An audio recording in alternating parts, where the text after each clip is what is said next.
This is a 2-hour walkthrough of more than 70 Easter eggs, hidden connections, and buried references in House of the Dragon that most viewers watched right past. Over the next couple of hours, I'll cover the ones that tie directly into Game of Thrones, the ones lifted straight from Fire and Blood, the visual clues the writers planted for future seasons, the prophecies that have already come true, and the deep-cut historical parallels the show borrowed from real medieval history.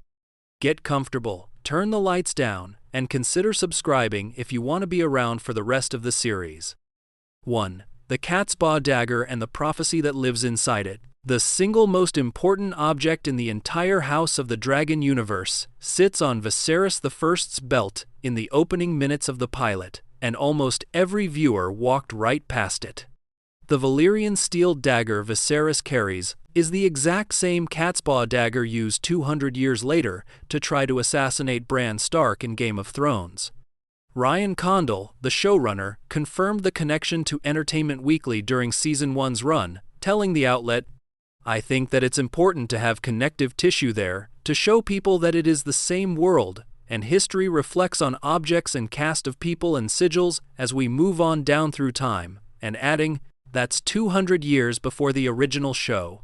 Tracing the Blade's journey between the two series produces a chain of ownership that reads like a curse.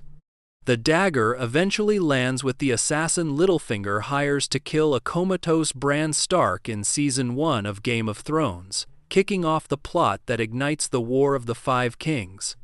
Ned investigates it, Catelyn carries it, Bran receives it back from Littlefinger himself in Season 7. And Arya Stark uses that same blade in the Long Night to end the Night King in the most consequential kill of the entire franchise. The dagger the show planted on Viserys in the first 30 minutes of the pilot is the dagger that eventually saves the world of Westeros. What makes the reveal even heavier is what the blade carries hidden inside it. In Season 1, Episode 4, King of the Narrow Sea, Viserys holds the dagger over a flame, and Valyrian glyphs surface on the metal as the temperature rises. The inscription reads, "From my blood come the prince that was promised, and his will be the song of ice and fire." That single sentence stacks 3 separate reveals on top of each other. The prince that was promised is the prophesied figure Melisandre spent multiple seasons of Game of Thrones searching for, believing at various times that Stannis, Jon Snow, or Daenerys might be the one destined to end the Long Night.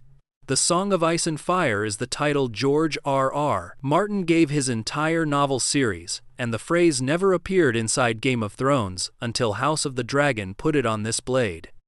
The reveal rewires the audience's understanding of what the entire 2-show franchise has been building toward. Aegon the Conqueror had a dream of a great winter coming from the north, of the White Walkers descending on Westeros, and of the need for a Targaryen on the Iron Throne to unite the realm against that threat. Viserys inherits that dream and passes it to Rhaenyra in the same episode where he shows her the inscription. The prophecy is why he named her his heir. The prophecy is also why the Dance of the Dragons happens, because Alicent misinterprets Viserys's final delirious words about the prince that was promised as an endorsement of her son Aegon rather than a reference to the ancient prophecy. 200 years of Targaryen history, and eventually the birth of Daenerys and the parentage of Jon Snow, all trace back to the message hidden inside that single blade. One detail matters for understanding how deliberate this was. The inscription is invented by the show. It does not exist in Fire and Blood, and it does not exist in any of the Song of Ice and Fire novels. Ryan Condal and his team added the glyphs to House of the Dragon as an original creation, using the prequel to retroactively give the dagger a mythological weight that Game of Thrones never quite delivered for the same object. In the original show, the dagger was mostly a mystery of ownership. In House of the Dragon, the same weapon carries the entire prophecy that the 8-season saga was quietly circling around, and the writers used the prequel format to embed the meaning that made the object matter in the first place. 2. Dark Sister, the Three-Eyed Raven's Blade. Daemon's sword carries almost as much history as the CATSPAW dagger, and the trail of ownership leads directly into Game of Thrones through a character most viewers never realized was connected. Daemon wields Dark Sister, the slender Valyrian steel longsword originally forged for Visenya Targaryen, the warrior sister of Aegon the Conqueror who fought beside him during the conquest. The blade passes from Visenya through several generations of Targaryens, eventually landing with Aemon the Dragon Knight, one of the most legendary swordsmen in Westerosi history. From Aemon, the sword eventually reaches Brynden Rivers, better known as Bloodraven, the Targaryen bastard who becomes Hand of the King, before being exiled to the Night's Watch. Bloodraven then carries Dark Sister to the Wall, and here the connection lands with real weight. Bloodraven becomes the Three-Eyed Raven, the Greenseer Bran Stark eventually replaces in Game of Thrones. The same character who trains Bran under the Weirwood tree once wielded the blade Daemon Targaryen is currently swinging on House of the Dragon. Arya Stark actually references the sword in Season 2 of Game of Thrones during her conversations with Tywin Lannister at Harrenhal, when she recites, "Visenya Targaryen was a great warrior. She had a Valyrian steel sword she called Dark Sister." Most viewers watched that scene as a passing display of Arya's knowledge, without realizing they were hearing a direct reference to the exact weapon Daemon would be carrying 200 years earlier when the prequel finally arrived. 3. Blackfyre, Aegon the Conqueror's own blade. The second Valyrian steel sword sitting at court on House of the Dragon carries even more historical weight than Dark Sister, and Viserys handles it almost like a scepter across the first season, without ever explaining what he's holding. The blade is Blackfyre, the sword Aegon the Conqueror himself carried during the Targaryen invasion of Westeros. This is the weapon Aegon used at the Field of Fire, at Harrenhal, and at every major moment of the conquest, and Viserys carries it as the ceremonial sword of the king. Aemond later takes possession of the blade, giving audiences their first real look at Blackfyre being used in combat rather than displayed. The sword also lends its name to one of the most consequential dynastic conflicts in Westerosi history. House Blackfyre descends from a Targaryen bastard who takes the sword as his sigil and eventually launches 5 separate rebellions against the ruling Targaryens, generations after the Dance of the Dragons. Both Blackfyre and Dark Sister mysteriously disappear from history by the time of Game of Thrones, with neither weapon appearing in the original show despite their status as 2 of the most valuable Valyrian steel blades in the entire realm. Whether the Blackfyre rebellions or some later event took them out of Targaryen hands has never been confirmed on screen, and the missing swords remain one of the franchise's largest lingering mysteries. 4. Alicent's green dress as a declaration of war. The single most weaponized costume choice in either show arrives in Episode 5 of Season 1, titled, "We Light the Way," and the meaning of the dress requires understanding a piece of Hightower tradition the show plants inside the same scene. Alicent arrives late to the wedding of Rhaenyra and Laenor, walking into the Great Hall in a vivid green gown that immediately silences every conversation in the room. 2 lords watching from the side explain the significance for viewers who might have missed it. When the beacon atop the high tower in Old Town burns green, Alicent's family is calling its banners for war. The dress is not a fashion choice, the dress is a signal. That single visual launches the Greens versus Blacks faction split that defines the entire Dance of the Dragon's civil war, with Alicent's supporters becoming the Greens after the color of her gown, and Rhaenyra's supporters becoming the Blacks after the color of the Targaryen dynasty. The change matters even more when compared against the source material. In Fire and Blood, the split begins at a tournament where Alicent shows up in green and Rhaenyra shows up in Targaryen red and black. The show moved the moment to Rhaenyra's own wedding specifically to spotlight Alicent's defiance and to give the audience a single scene that could be read as an act of war rather than a slow build-up across multiple pages of history. Ryan Condal's team understood that a costume-driven declaration would land harder inside a wedding than inside a tournament, and the show restructured the timeline to make the moment work. 5. HELAENA'S He'll Have to Close an Eye prophecy.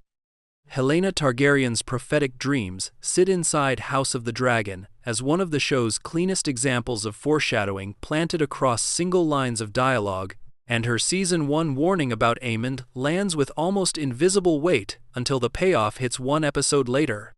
In The Princess and the Queen, while the Green family teases Aemond for being the only Targaryen child without a dragon, Helaena mutters, "He will have to close an eye," almost to herself, without addressing anyone in particular. The line reads as a non sequitur inside the scene, since Helaena has been established as a strange, distracted young woman with an obsession over insects and unusual thought patterns. In the very next episode, Driftmark, Aemond secretly bonds with Vhagar, the largest living dragon in the world, finally claiming the mount his family has been teasing him about not having. The victory turns into a nightmare within minutes. Aemond gets into a fight with his nephew Lucerys and the other Valyrian children over having claimed Vhagar, and Lucerys slashes Aemond's face with a knife, leaving him permanently blind in one eye. Helaena's throwaway line becomes the exact prophecy the show delivers on. Aemond will indeed have to close an eye, permanently, from that night forward. The detail matters even more when compared to Fire and Blood, since Helaena has no prophetic gift at all in the book. Ryan Condal's writers invented her visionary abilities specifically for the show, using her as a vessel for planted foreshadowing that would land across multiple future events, including the death of her son JAEHAERYS and her own eventual fate. 6. George R. Martin's face is carved into a weirwood tree. Season 2, Episode 7, titled The Red Sowing, hides one of the most personal Easter eggs the show has ever produced inside a scene most viewers watched for the plot, rather than the background. During Daemon's Harrenhal courtyard sequences, the weirwood heart tree at the center of the ruined castle bears a face carved into its bark, and the face resembles George R. R. Martin himself. Production designer Jim Clay confirmed the tribute in the official behind-the-scenes documentary, The House That Dragons Built, telling the cameras, Ryan wanted to do it as a bit of a tribute. The idea was that it gradually started to disappear back into the bark of the tree. Supervising art director Dominic Masters added that the brief given to his team was to make the face feel enough like Martin without ever being fully certain that's what the audience was seeing. Martin's reaction to the carving, delivered when he was shown the set, was recorded for the documentary as a simple, understated, "That's really cool, guys. Thank you." The moment carries additional weight because Martin has never appeared in either of the two shows he inspired, despite decades of building the world. He turned down cameos in Game of Thrones, and his one appearance in the extended universe involves a scheduled turn as a Pentoshi noble in the upcoming Knight of the Seven Kingdoms spin-off. The weirwood carving is the closest thing to a Martin cameo the main saga has ever delivered, buried inside a scene about Daemon's visions and never mentioned by any character on screen. 7. Daemon's Harrenhal vision shows Daenerys, the Night King, and Bloodraven. The Season 2 finale delivers what may be the deepest cross-show connection House of the Dragon has ever produced, and the sequence packs 3 separate Game of Thrones callbacks into a single vision. Alice Rivers leads Daemon to the Harrenhal weirwood tree, and once he touches the bark, a rapid montage of images floods across the screen. Daemon sees a blonde man with a bird-shaped birthmark on his face, which is Brynden Rivers, better known as Bloodraven, the Targaryen bastard who eventually becomes the three-eyed raven that Bran Stark replaces. He sees the White Walkers marching south, dead dragons, his own drowning, 3 dragon eggs sitting inside flame, and a white-haired woman with 3 baby dragons rising with her. The final image is the deepest cut.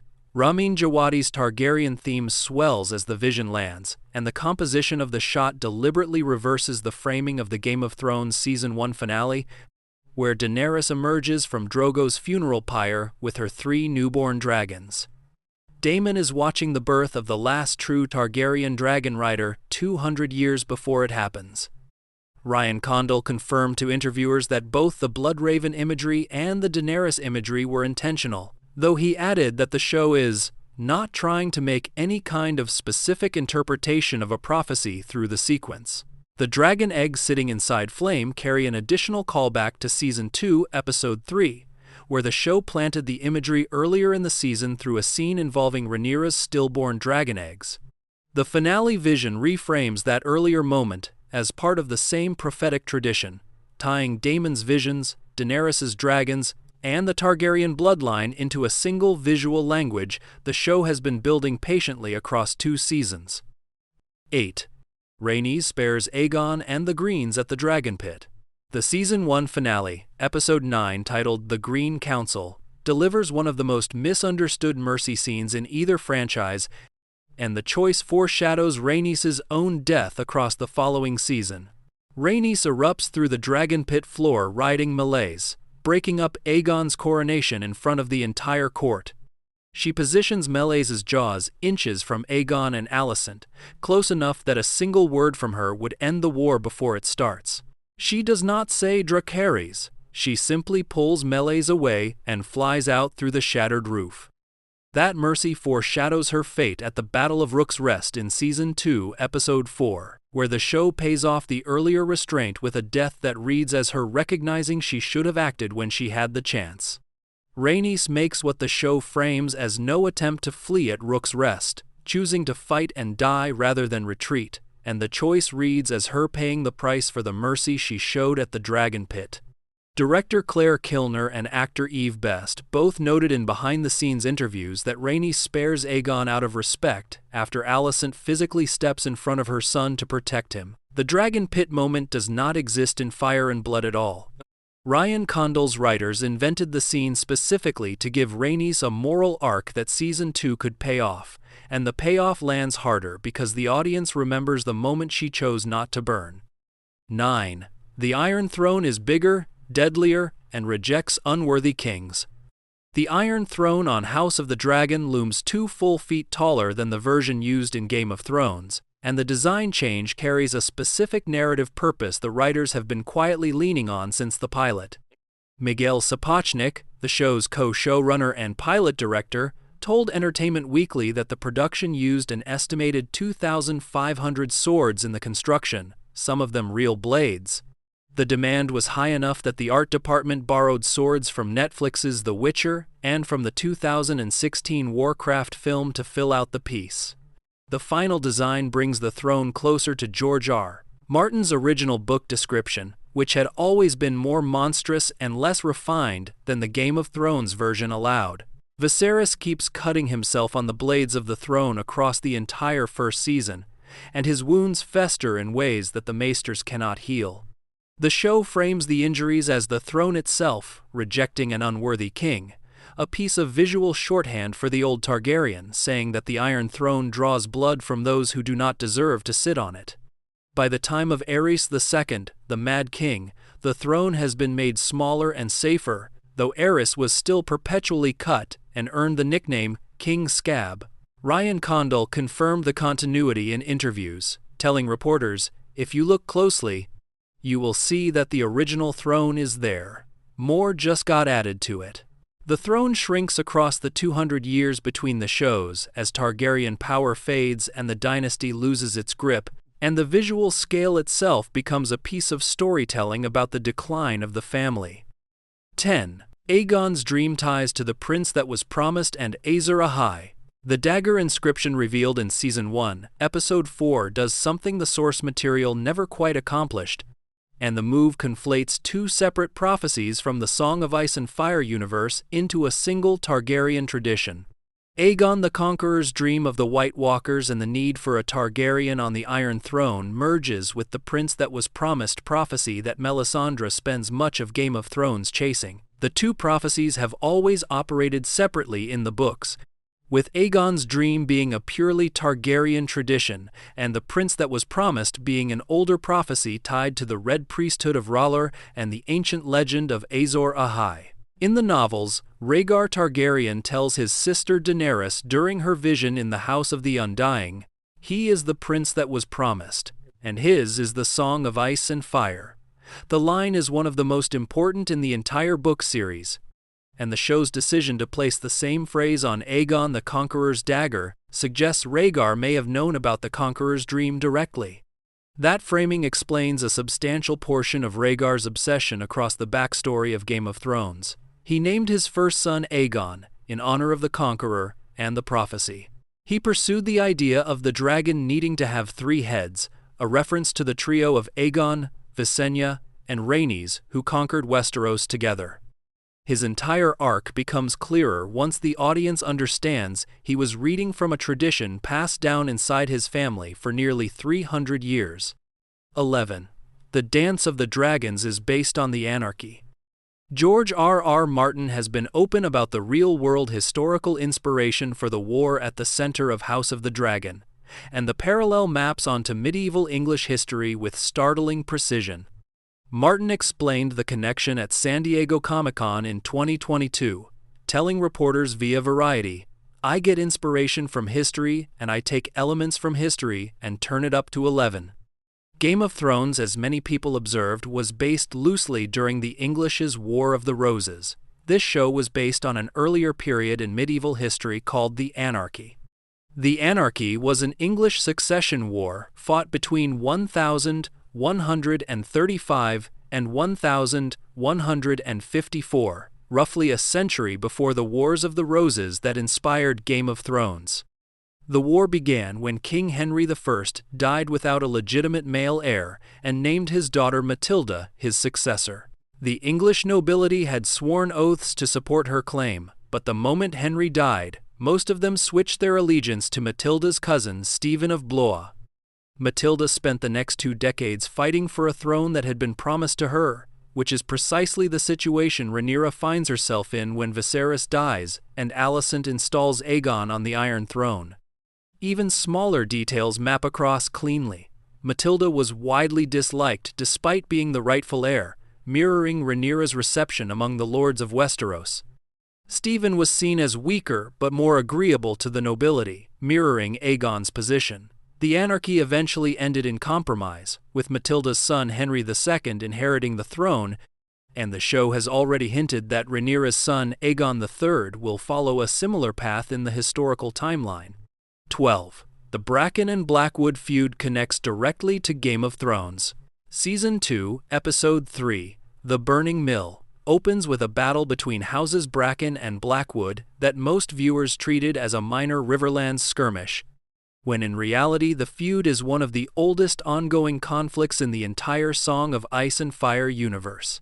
The two houses have been fighting each other for roughly 10,000 years, with hostilities stretching back to the Age of Heroes long before the Andal invasion of Westeros. George R.R. Martin wrote in The World of Ice and Fire that the feud is infamous, and rightly so, for it stretches back thousands of years to before the coming of the Andals. Both houses appear later in Game of Thrones during the War of the Five Kings, when they join Robb Stark's cause in the Riverlands campaign, and Jaime Lannister eventually negotiates a siege at Raventry, the Blackwood seat, during his post-River Run march. The connection tightens further through a specific Dance of the Dragons character book readers know about. Alice Ann Blackwood, better known as Black Aly, eventually marries Cregan Stark after the war, which means the Blackwood bloodline flows through the Starks the audience meets in Game of Thrones. The Winter Wolves of Cregan's later march south to fight for Rhaenyra all carry pieces of this same Riverlands history, and the Bracken and Blackwood houses standing on opposite sides of the dance mirror their eternal opposition. 13. HARRENHAL'S curse and its Balerion origin. Every scene set at Harrenhal in either show operates under a curse the writers have been quietly referencing since Season 1. And the history behind that curse ties directly into the founding of the Targaryen dynasty. Harren the Black, the last king of the Iron Islands to rule the Riverlands, spent 40 years building Harrenhal on the backs of enslaved workers, felling sacred weirwood groves to provide the rafters for its enormous halls. The castle was designed to be impregnable against any human army. The day construction finished, Aegon the Conqueror arrived on Balerion the Black Dread and burned Harren and his entire family alive inside their new castle, melting the towers and warping the stone into the twisted ruins the audience sees on screen 200 years later. Alice Rivers delivers the mythological framing in Season 2, telling Daemon that Harrenhal has been cursed since its first stone was laid, because Black Harren felled the grove of weirwood trees that grew on the land. Every house that has held Harrenhal since the conquest has met ruin. The whores died with Harren. The Quoharies, the Harroways, the Towers, the Strongs, the Lothstons, and the Wents all lost their lines or their power after inheriting the castle. The connection to Game of Thrones lands even harder when you remember that the melted swords Balerion produced during Harren's burning were incorporated into the Iron Throne itself, which means the seat of Westerosi power carries the fire-forged blades of the man Aegon defeated at his first great victory. 14. The painted table was carved by Aegon the Conqueror. The enormous map of Westeros at the center of Dragonstone's war chamber is one of the most quietly connective props in the entire two-show franchise. And Rhaenyra plans her war on the exact same surface. Daenerys eventually uses 200 years later. The painted table stretches 50 feet across, carved from a single piece of wood, and Aegon the Conqueror himself commissioned it before launching the invasion of Westeros. Aegon reportedly planned every stage of his conquest on the table, and the design deliberately shows Westeros with no internal borders, meant to signify a unified realm under a single Targaryen king. Stannis Baratheon uses the table during his time at Dragonstone in Game of Thrones. Daenerys later reclaims it when she arrives on the island in Season 7 to plan her own conquest. By the time Daenerys is standing over it, the painted table carries nearly 300 years of accumulated varnish and use, and the audience is looking at a piece of furniture that has hosted 3 separate Targaryen invasions, wars, and defeats across 3 centuries of history. Every scene of Rhaenyra bent over the map planning the Dance of the Dragons is a scene the writers designed knowing the table would eventually pass through Stannis and Daenerys, and the continuity is deliberate. 15. Cregan Stark, The Wall, and the White Walkers.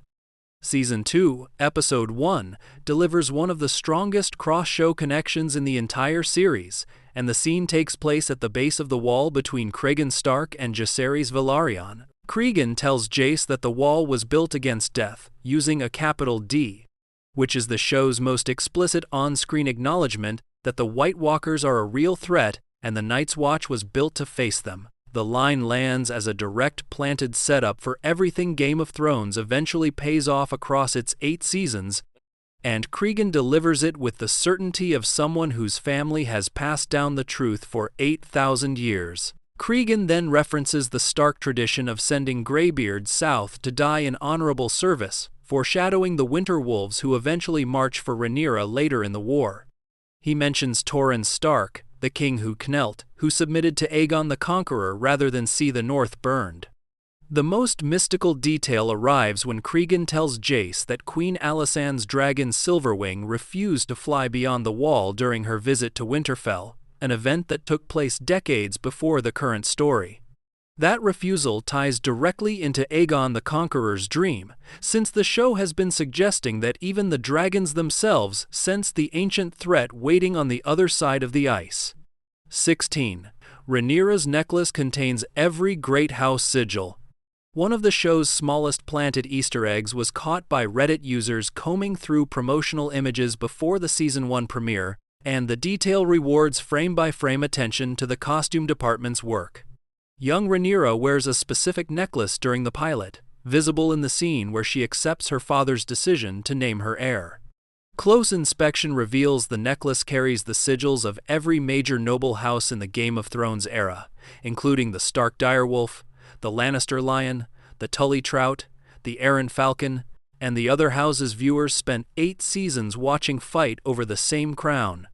The second piece of jewelry that matters is the interlocking swirl pendant. Daemon eventually gifts Rhaenyra, which becomes her personal symbol across the rest of the series. The same pendant appears in the opening credits of every episode from Season 2 forward, woven into the Targaryen dynastic imagery the show uses to open each hour. The costume department layered both pieces of symbolism into a single character's neckline, without any dialogue calling attention to either, and the audience is left to piece together the meaning across multiple rewatches. 17. The Season 1 opening credits are a Blood and Cogs family tree. The opening credits of House of the Dragon Season 1 function as a live tracking system for the show's death count, and the design encodes information most viewers watched without decoding. Blood flows from Aegon the Conqueror's central cog, and travels through the entire Targaryen bloodline, moving from ancestor to descendant across the credits sequence. When a sigil floods completely with blood, the character has died in the show's timeline. When a sigil remains visible and clean, the character is still alive. The credits update from episode to episode, giving attentive viewers a running scorecard for the war before any scene has played. Each character also carries a personal token embedded inside their section of the family tree, and the tokens double as psychological portraits of their owners. Aegon II's token is a wine goblet shaped like a naked woman, capturing his lechery and drinking in a single object. HELAENA'S token is a spider, matching her fascination with insects and her prophetic dreams. AEMOND'S token is a sapphire, the same jewel that replaces his missing eye. RHAENYRA'S token is the interlocking Valyrian pendant Daemon gifted her, which becomes her personal symbol across the entire series. The tokens for Jace and Luke sit hidden underneath a decorative box, a visual admission of their disputed parentage that the show never openly confirms in dialogue. 18. The Season 2 tapestry credits hide dozens of events. The Season 2 credit sequence was redesigned entirely, replacing the Blood and Cogs family tree with a woven tapestry that tells the full history of the Targaryen dynasty in embroidered thread. The change was deliberate, and Ryan Condal explained the shift in interviews, telling reporters, "If the first season was about ancestry and bloodlines, Season 2 is about living in this history." The tapestry visualizes the entire mythology of the house across a single moving image, and close inspection reveals dozens of specific historical events buried inside the weave. Daenys the Dreamer's prophetic vision appears in the tapestry, followed by the doom of Valyria itself. Aegon's conquest unfolds across the middle sections, with the Field of Fire showing the burned Lannister lions and Gardener sigils rendered in black and charred thread to represent their destruction by dragonfire. Merax's appears falling from the sky with a scorpion bolt through her eye, marking the death of Aegon's sister RHAENYS during the failed conquest of Dorne. Harren, the blacks burning at Harrenhal, appears alongside the melting of his castle.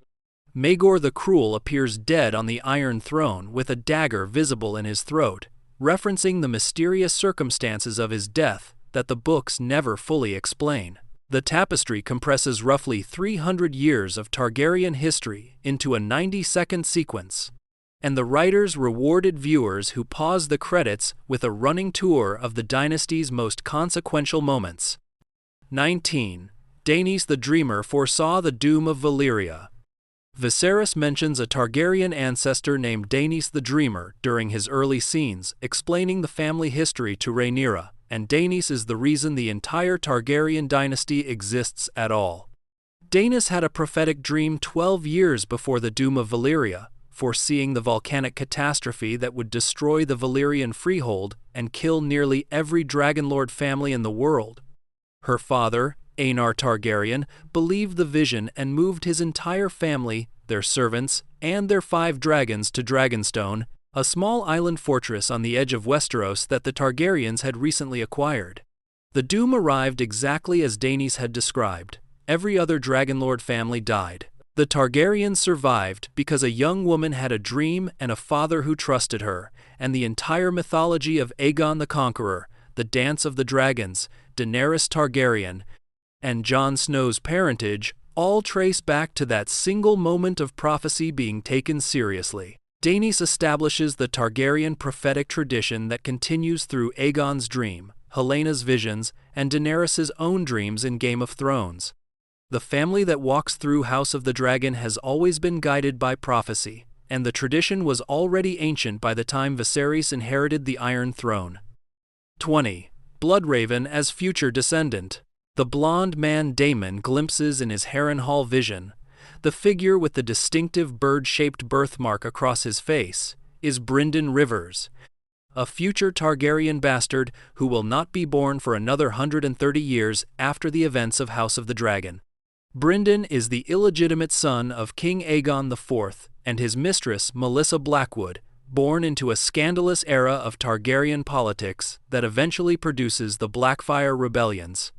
He grows into one of the most powerful figures in Westerosi history, serving as Hand of the King, ruling the realm as a shadow regent, and eventually being exiled to the Night's Watch after making too many enemies at court. BLOODRAVEN does not stay a normal member of the Watch. He disappears beyond the wall, becomes a greenseer, bonds with a weirwood tree, and eventually takes on the role of the three-eyed raven that Bran Stark inherits in Game of Thrones. The character trains Bran under the weirwood tree in the show's Season 6, sharing his consciousness with a Stark child in the same way he shares his ancient wisdom across the network of weirwood trees that Daemon happens to touch during his Harrenhal vision.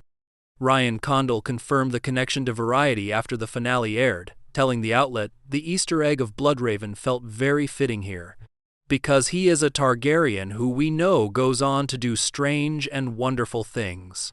The vision Daemon receives is coming through the same network of trees Bloodraven will one day inhabit." 21. George R.R. Martin's confirmed real-world influences. The real-world historical foundations of House of the Dragon extend well beyond the anarchy, and George R.R. Martin has been publicly cataloging his influences for decades. In a So Spake Martin post from his archived correspondence, Martin wrote, "The Wars of the Roses, the Crusades, and the 100 Years' War have been my biggest influences, and some Scottish history as well, such as the infamous Black Dinner that inspired my own Red Wedding." The Black Dinner took place in 1440 at Edinburgh Castle, when the young Douglas brothers were invited to dine with the king and were murdered under the protection of guest right, the same violation that defines the Red Wedding. Aegon the Conqueror himself derives from William the Conqueror, the Norman duke who invaded England in 1066 and established a new dynasty through military force.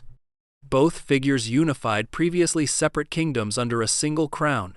Both used a decisive early battle to break the resistance of the existing nobility. Both established dynasties that lasted for centuries. Old Valyria, the ancient civilization that produced the Targaryens, draws primarily from the Roman Empire and from the mythology of Atlantis, with the volcanic destruction of the Freehold echoing both the fall of Rome and the sunken city legend. Martin has stated the Byzantine connection informally in some interview contexts, though the strongest documented parallel remains the Roman and Atlantean framework for Valyria itself. 22. Criston Cole's White Cloak and the Favor.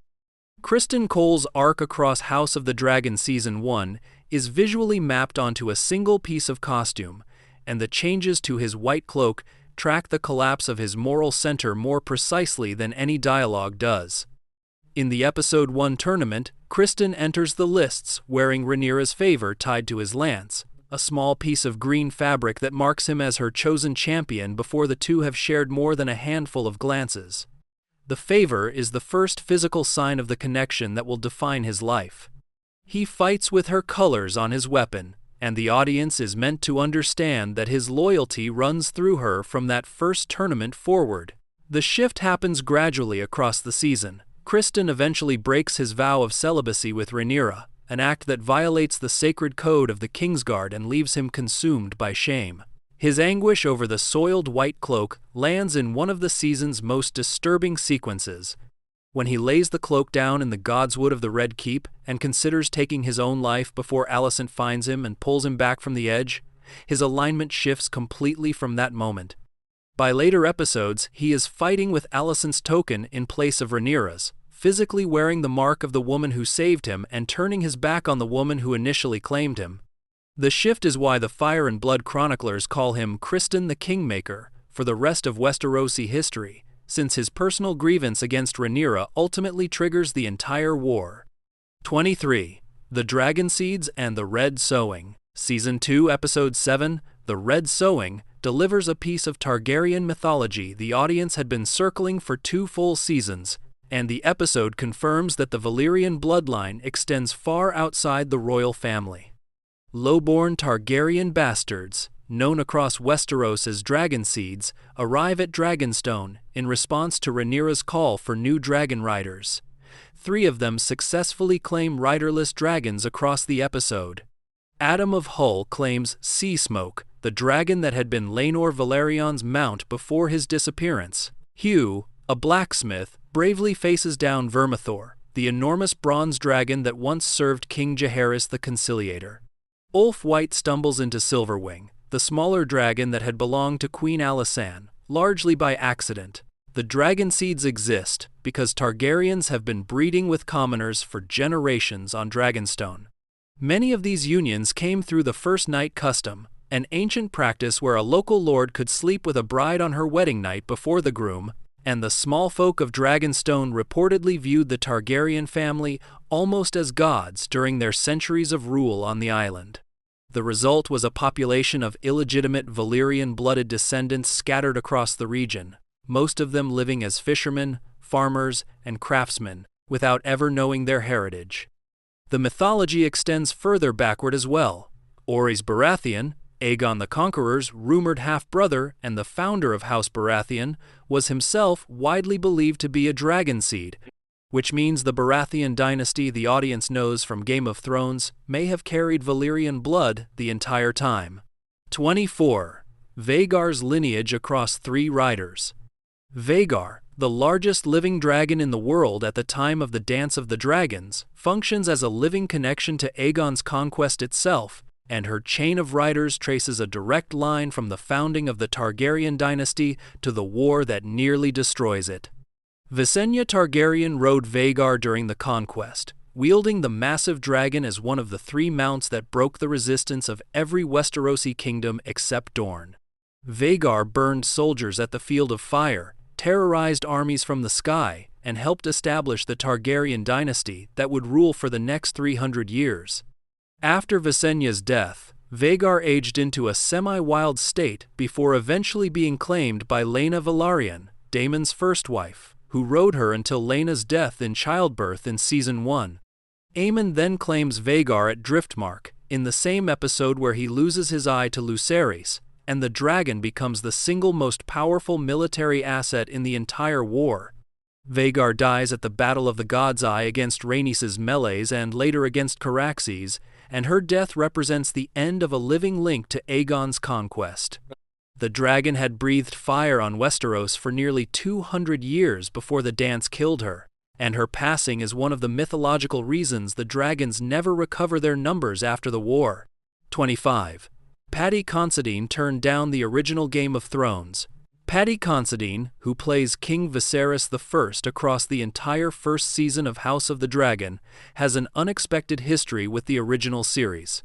He confirmed in interviews after his casting that he was sent the pilot script for Game of Thrones years earlier and turned the project down. His return to the franchise as the doomed king who fails to hold his family together came full circle, and his performance is widely considered the strongest anchor of the show's first season.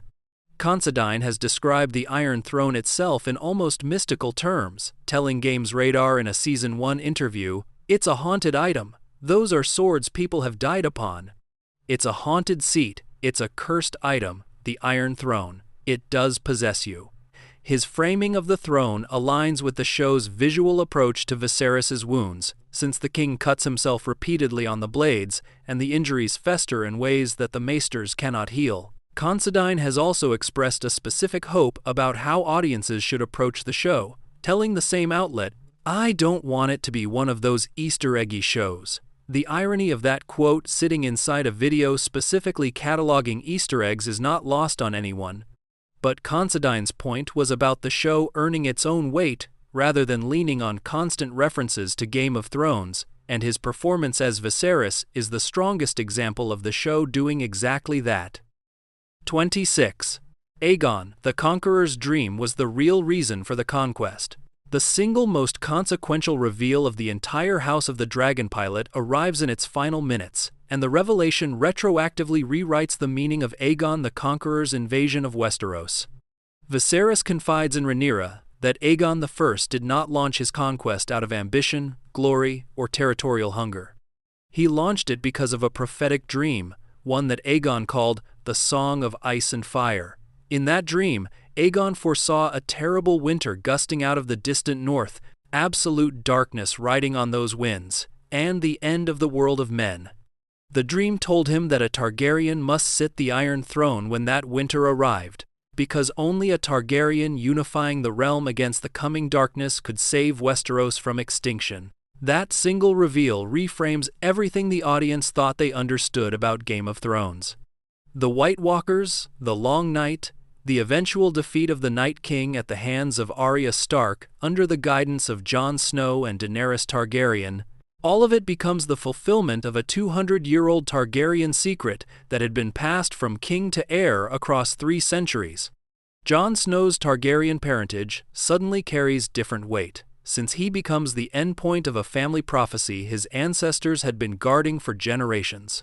Daenerys arriving in Westeros with 3 dragons stops being a random return of the exiled dynasty and starts looking like the culmination of Aegon's original mission. The dream is confirmed canon inside the show's universe, and George R.R. Martin himself co-created House of the Dragon alongside Ryan Condal, which means the addition carries the weight of the original author's endorsement. The detail appears nowhere in Game of Thrones itself, and it appears nowhere in the published Song of Ice and Fire novels either. Martin and Condal invented the reveal specifically for the prequel, using House of the Dragon as an opportunity to retroactively give meaning to the 8-season saga that had already aired. The invasion of Westeros was always meant to be preparation for the war against the dead, and the audience only learned that after both shows had established the pieces. 27. HELAENA'S, Beware the Rat's Prophecy. The Season 2 premiere delivers one of the show's most disturbing prophetic sequences, and Helaena Targaryen speaks the warning almost casually while embroidering in her chambers. She tells her brother Aegon that she is scared of the rats, without providing any context for the fear. She then murmurs, "They only want the boy," a fragment of dialogue that lands as another symptom of her strange, dissociated mental state. Aegon dismisses the comments the way he dismisses most of Helena's utterances, and the audience is meant to understand her as a woman drifting somewhere between prophecy and madness without being able to distinguish between the two. Within hours of that scene, the assassins, Blood and Cheese, enter the Red Keep through the tunnels beneath the royal quarters. Cheese, a rat catcher who has spent years hunting vermin through the hidden passages of the castle, knows the layout of the tunnels better than any member of the Kingsguard. The 2 assassins reach Helena's chambers, force her to choose which of her children they will kill, and then behead her young son Jaehaerys in front of her. Helena's fear of the rats had been a prophetic warning about a literal rat catcher coming for her boy. The detail sharpens even further when fans noticed what Helaena was embroidering during the earlier scene. The pattern in her lap resembles a funeral shroud, worked in the specific style used for royal Targaryen children who die before reaching adulthood. Her body was preparing for the tragedy before her conscious mind could articulate the warning, and the writers planted the shroud in her hands as a piece of visual foreshadowing that only rewards close inspection. 28. The Song of Ice and Fire is the book, Sam writes. The name Aegon gives his prophetic dream carries a double meaning that closes a narrative loop across both shows, and the connection lands harder once you understand where the phrase eventually ends up. Aegon calls his vision the Song of Ice and Fire, which becomes the exact title George R.R. Martin gave his entire novel series when he began publishing the books in 1996. The phrase serves as the meta-title of the whole story, encompassing every book, every character, and every event Martin has been writing about for 3 decades. The connection tightens at the very end of Game of Thrones itself. In the Season 8 finale, Samwell Tarly presents Tyrion Lannister with a book he has finished writing, a history of everything that has happened across the 8 seasons of the show. Archmaester Ebrose has titled the volume, A Song of Ice and Fire. The audience is watching the in-universe version of the same book they had been consuming for 2 decades, closed into a loop where the story is telling itself its own name. When Aegon the Conqueror uses that phrase in the House of the Dragon pilot 200 years earlier, the writers are planting the exact title that Sam will eventually give the history Aegon set in motion. 29. Harrenhal's tourney sowed the seeds of Robert's rebellion. The curse of Harrenhal extends far beyond the Dance of the Dragons, and one of the most consequential events in later Westerosi history takes place inside the same ruined castle where Daemon experiences his Weirwood visions. Roughly 200 years after House of the Dragon ends, Rhaegar Targaryen hosts the Great Tourney at Harrenhal, a lavish celebration attended by nearly every major noble family in the Seven Kingdoms. Rhaegar himself wins the tourney, and the moment that follows becomes the flashpoint for the fall of the Targaryen dynasty. Rhaegar rides past his own wife, Elia Martell, and crowns Lyanna Stark of Winterfell as the Queen of Love and Beauty. The insult to the Martells lands hard. The confusion of the Starks lands harder. The chain of events that follows produces Rhaegar's abduction of Lyanna, the deaths of Brandon and Rickard Stark at the hands of the Mad King, Robert Baratheon's rebellion, the sack of King's Landing, the murder of Elia and her children, and the eventual overthrow of the entire Targaryen line.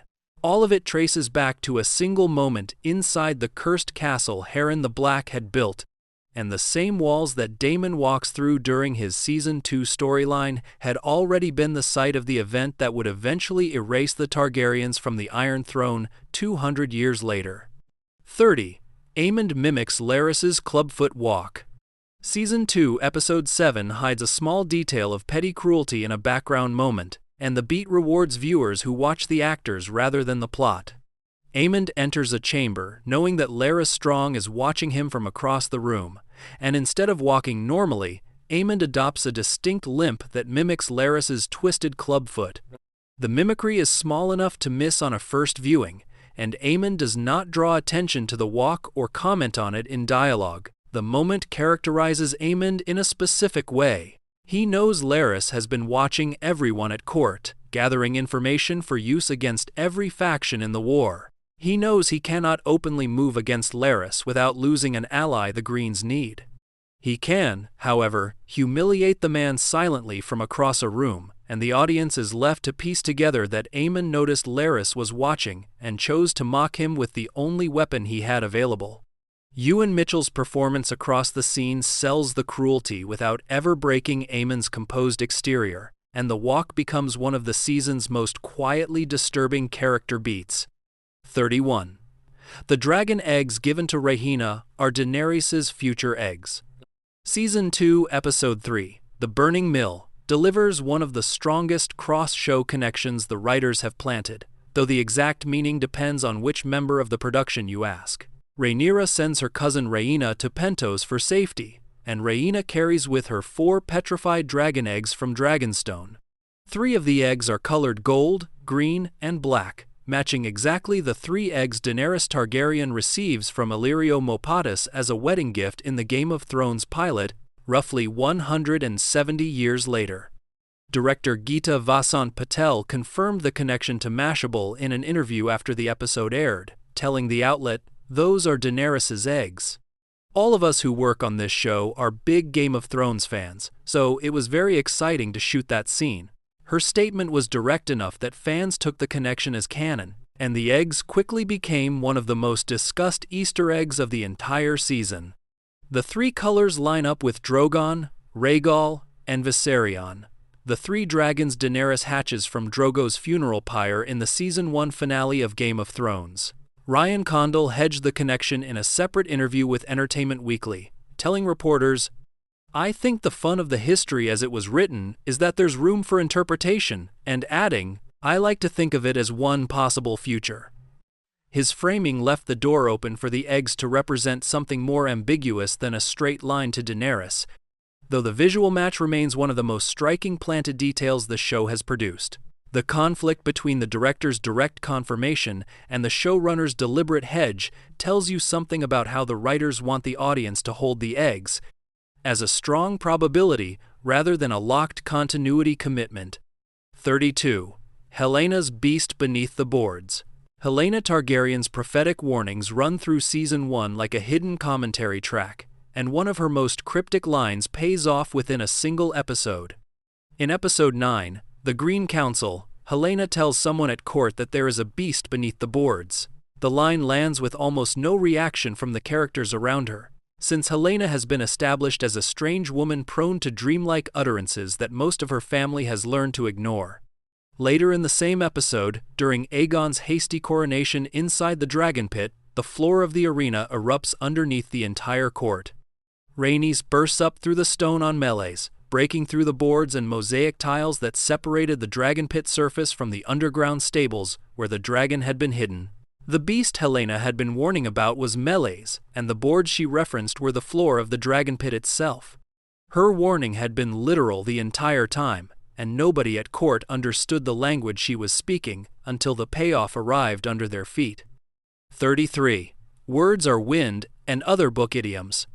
Season 2 Episode 1 delivers a small line of dialogue that book readers immediately clocked, and the phrase carries no dramatic weight inside the scene itself. Aemon dismisses another character's argument by telling them, "Words are wind." The line lands as a bit of casual court philosophy. and most viewers moved past it without noticing anything unusual about the phrasing. George R.R. Martin uses "words are wind" constantly across the Song of Ice and Fire novels, deploying the phrase as a shared idiom that Westerosi characters reach for whenever they want to dismiss promises or empty rhetoric. Tyrion Lannister speaks the exact line in Game of Thrones, and various other characters across the novels use it as a common piece of everyday speech. The show's writers planted the phrase inside Aemon's dialogue as a quiet wink to book readers, and the shared language between the two shows becomes one of the small ways the universe stays consistent across generations of Westerosi history. 34. The Doom of Valyria. The Doom of Valyria receives references throughout both House of the Dragon and Game of Thrones, and the event functions as the mythological hinge point for everything the audience watches across both shows. The Doom was a volcanic cataclysm that destroyed the Valyrian freehold roughly 400 years before the events of House of the Dragon, killing nearly every Dragonlord family in the world and shattering an empire that had ruled the eastern continent for 5,000 years. The 14 Fires, a chain of volcanoes near the Valyrian capital, erupted simultaneously, and the resulting devastation reshaped the geography of the region into what became known as the Smoking Sea. George R.R. Martin has described the Doom as drawing from two separate real-world inspirations: the eruption of Mount Vesuvius that buried Pompeii in 79 AD provides the volcanic model, with the sudden loss of an entire civilization inside a single day matching Martin's description of the Doom. The mythology of Atlantis provides the second layer, since Valyria was a maritime empire whose ruins now sit partially submerged beneath a poisoned sea. The Targaryens survived only because Daenys the Dreamer's vision moved the family to Dragonstone 12 years before the eruption, which means every character on House of the Dragon exists because their ancestors listened to a prophetic dream in a moment when nobody else believed the warning. 35. Blood and Cheese is the show's Red Wedding. The Season 2 premiere assassination scene was widely positioned by critics and fans as House of the Dragon's answer to the Red Wedding, and the framing was deliberate on the writer's part. Blood and Cheese, the two hired assassins who infiltrate the Red Keep to murder one of Aegon's children, arrive under the operating principle of a son for a son, delivered as Daemon's retaliation for the death of Rhaenyra's son Lucerys. The two killers reach HELAENA'S chambers, force her to choose between her two young children, and behead the boy JAEHAERYS in front of his mother.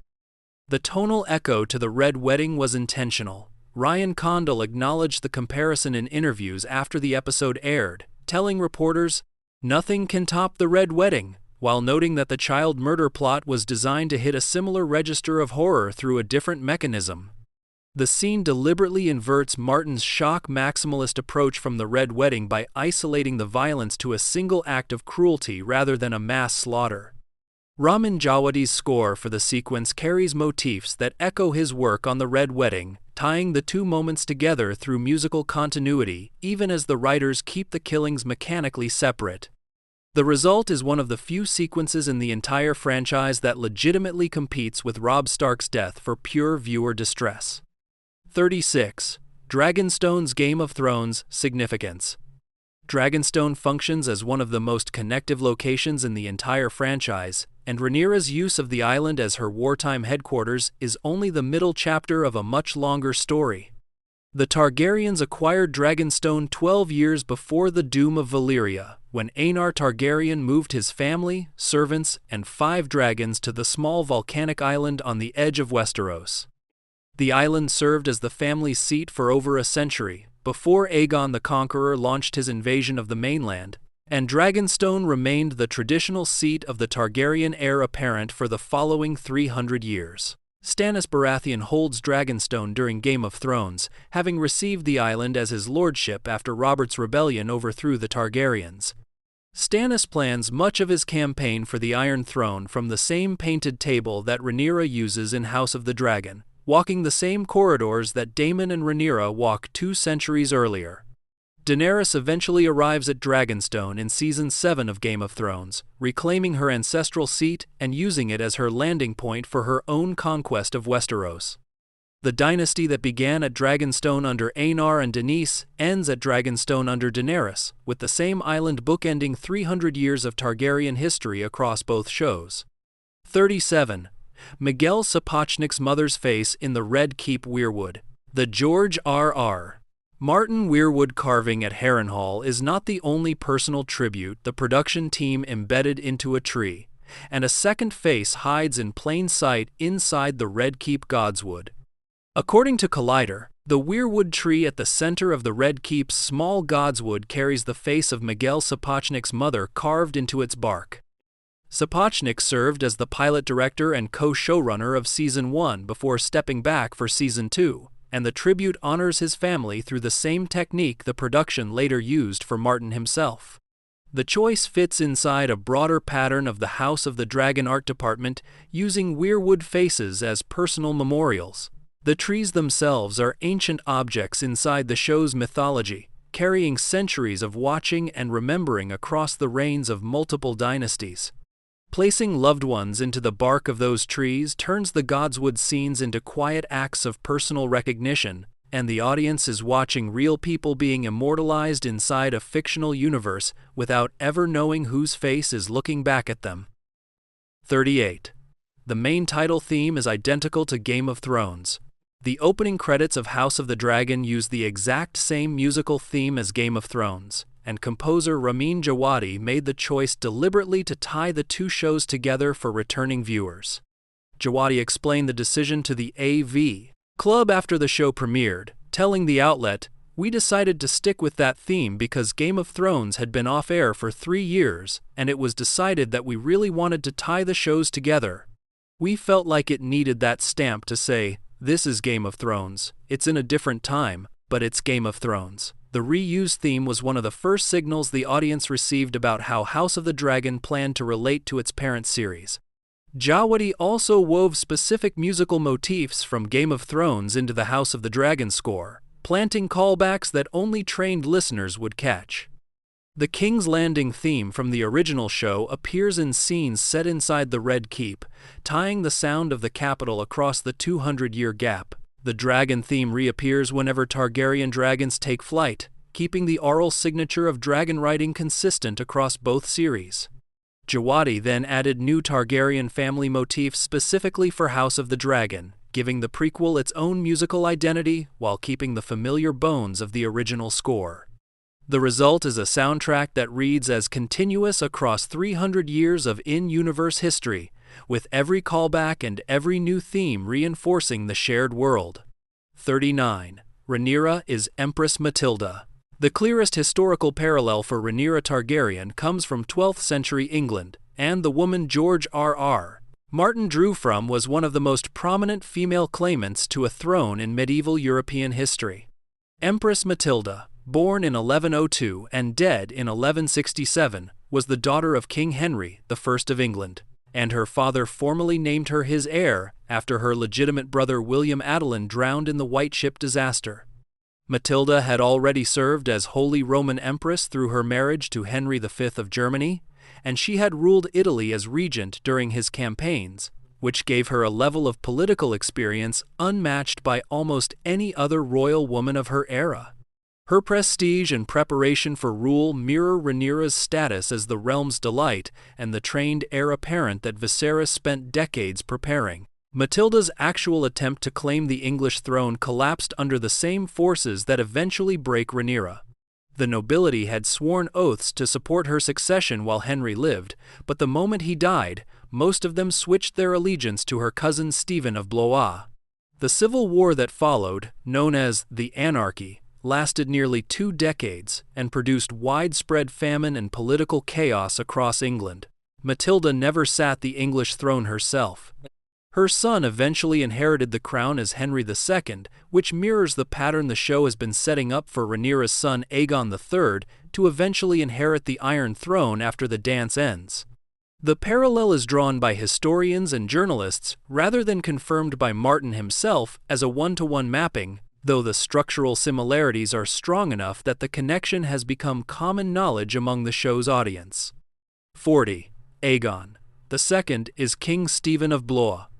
The historical counterpart for Aegon II sits directly opposite Matilda in the same real-world conflict, and Stephen of Blois fills the role of the male rival who seizes the throne despite the sworn oaths of the nobility.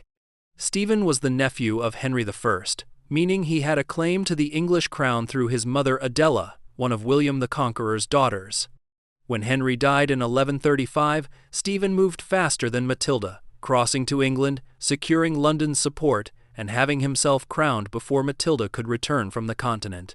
His speed matched Alicent's speed in the Season 1 finale, when the Green Council installs Aegon on the Iron Throne before Rhaenyra even learns that her father has died.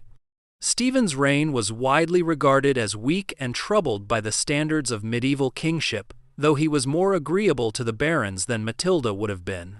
His inability to control the nobility eventually pulled England into 2 decades of civil war, and much of his rule was spent fighting to hold territory against Matilda's forces. The pattern maps onto Aegon in ways that go beyond simple usurpation. Aegon is a poor ruler, hedonistic and easily manipulated, and his ascension triggers a war his family cannot easily win. Stephen ultimately reached a compromise with Matilda's son, agreeing that Henry II would inherit the throne after Stephen's death, and the Dance of the Dragons appears to be building toward a similar structural resolution where Aegon's line ends and Rhaenyra's son takes the crown despite the war's outcome. 41. Storm's End and House Baratheon. Lucerys Velarion's death in the Season 1 finale takes place at one of the most iconic locations in the entire Game of Thrones universe, and Storm's End carries centuries of history that connect directly to the original show. Rhaenyra sends Lucerys to Storm's End to treat with Borros Baratheon, hoping to secure the Baratheon Dragonseed cavalry and the Stormlord banners for her side of the war.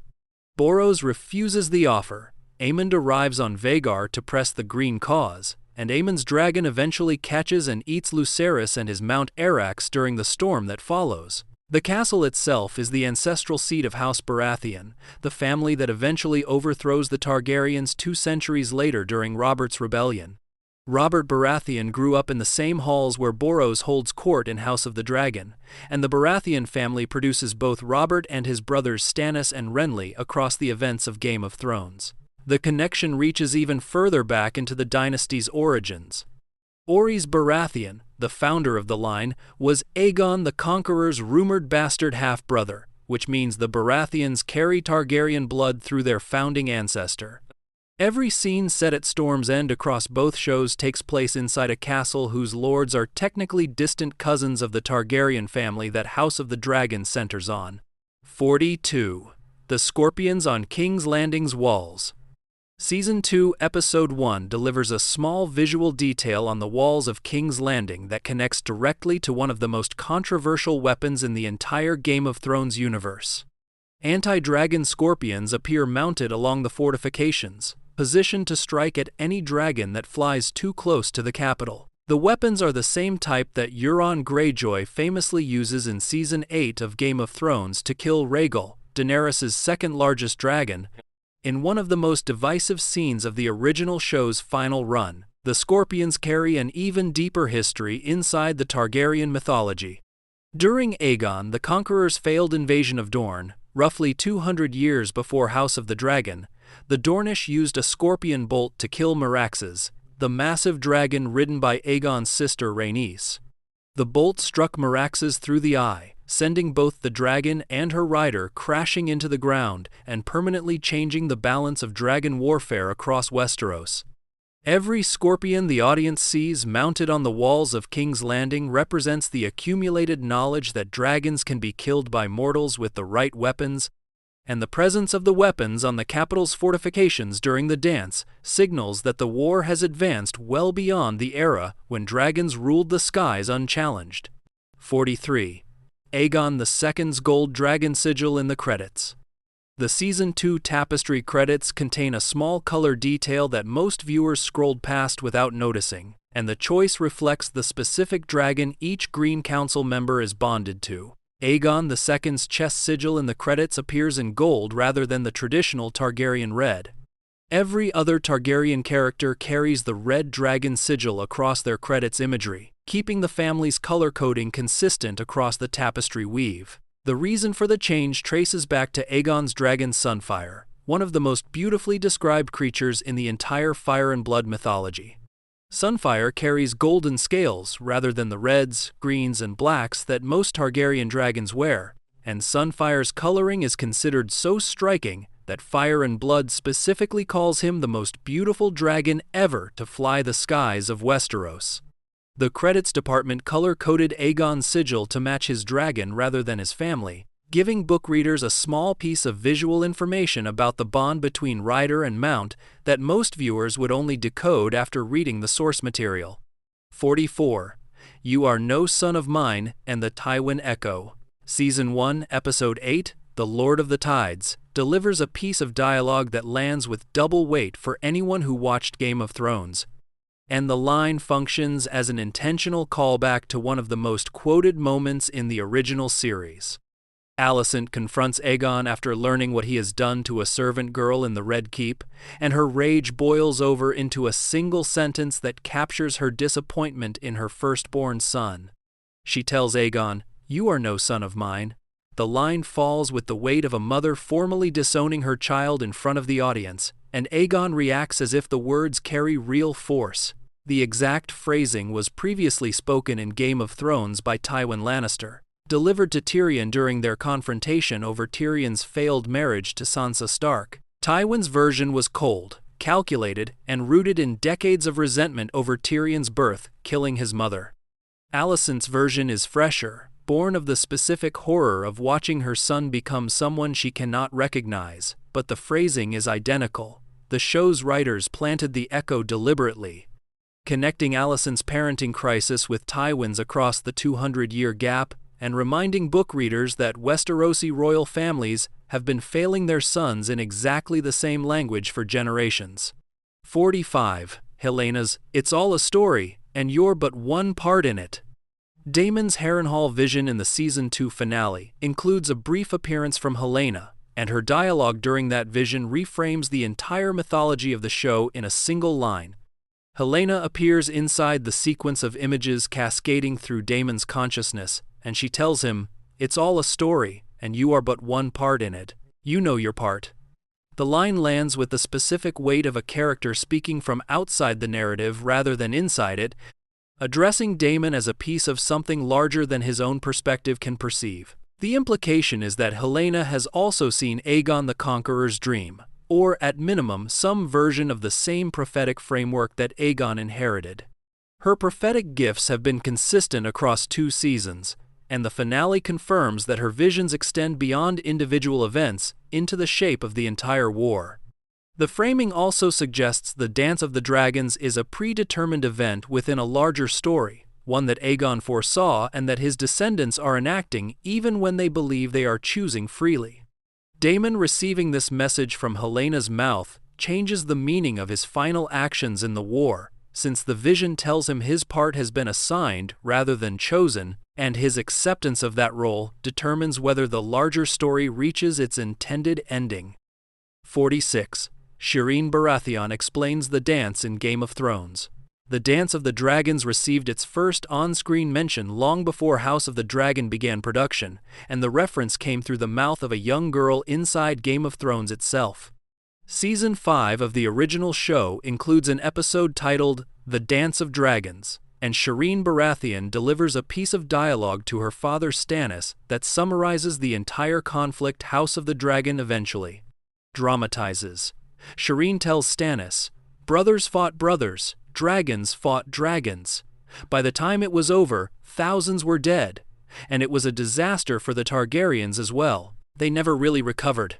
Shireen's summary lands with additional weight in retrospect, since the young girl is describing exactly the war the audience would eventually watch unfold on House of the Dragon several years later.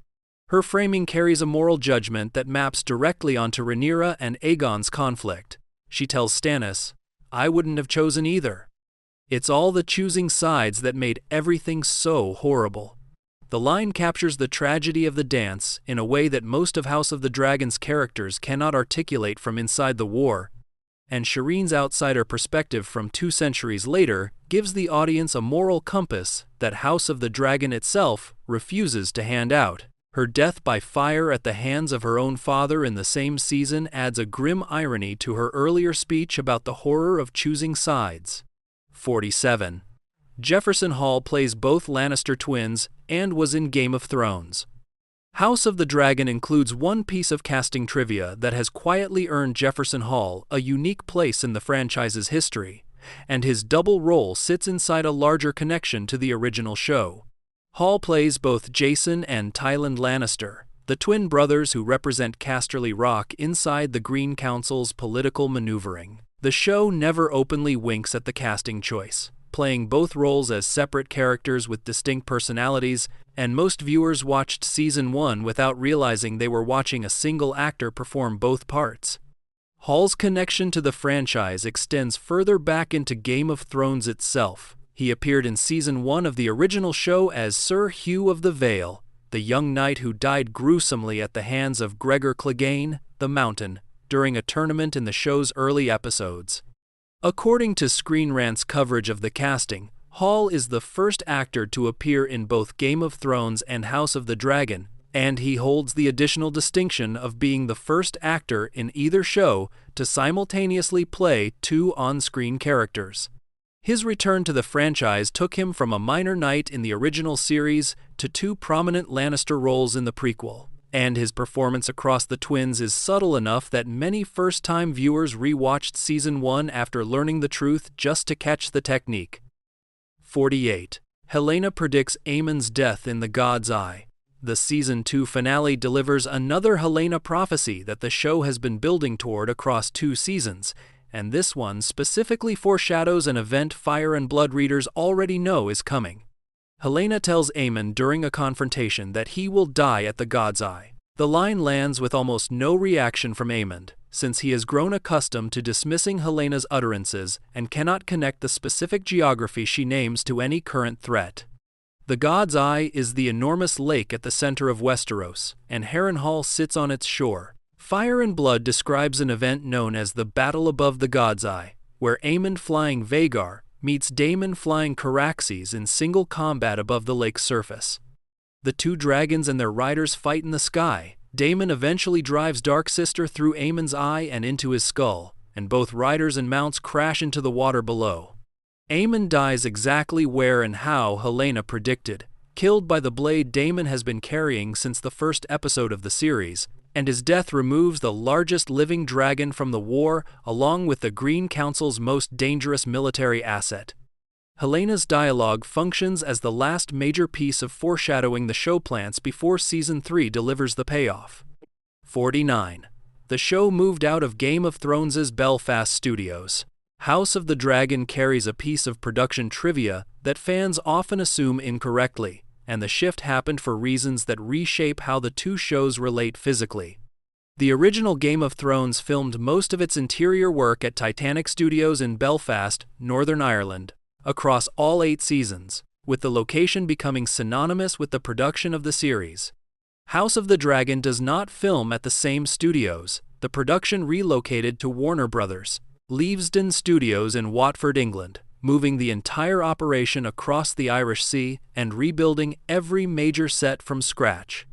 The move matters for anyone tracking the visual continuity between the 2 shows. Sets that appeared identical in the original series had to be reconstructed for the prequel, which is part of why the Iron Throne, the Red Keep, and Dragonstone all look subtly different across the 2 productions.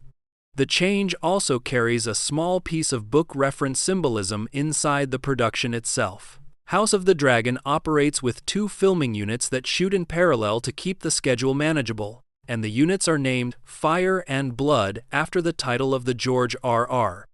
Martin book the show adapts. The naming choice turns the production infrastructure itself into a piece of the source material, with every day of shooting technically taking place under either Fire or Blood depending on which unit is working. 50. Joffrey references Rhaenyra's death in Game of Thrones. The ending of the Dance of the Dragons received a specific on-screen preview inside Game of Thrones itself, and the preview came from one of the most hated characters in the entire franchise. In Season 3 of Game of Thrones, Joffrey Baratheon walks Margaery Tyrell through the crypts of the Great Sept of Baelor, showing off his knowledge of Targaryen history. He tells Margaery, "Rhaenyra Targaryen was murdered by her brother, or rather his dragon. It ate her while her son watched. What was left of her, that is." The line functions as a direct spoiler for the endpoint of House of the Dragon's entire war, delivered a decade before the prequel premiered. Aegon II eventually captures Rhaenyra during the final stages of the dance and feeds her to Sunfire in front of her young son Aegon III, who survives the trauma and eventually inherits the Iron Throne after both his mother and his uncle die.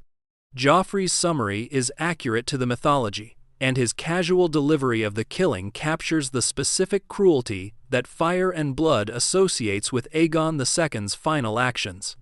The audience watching Game of Thrones in 2013 heard a spoiler for House of the Dragon's finale a full 9 years before the prequel started production, and the reference has become one of the strongest arguments that George R.R. Martin and the original show's writers were tracking the eventual prequel timeline even in the earliest seasons. 51. Rats as omens throughout the Red Keep. House of the Dragon plants a visual motif across Season 1 that only becomes readable after the Season 2 premiere delivers its payoff, and the recurring animal is one most viewers noticed without decoding.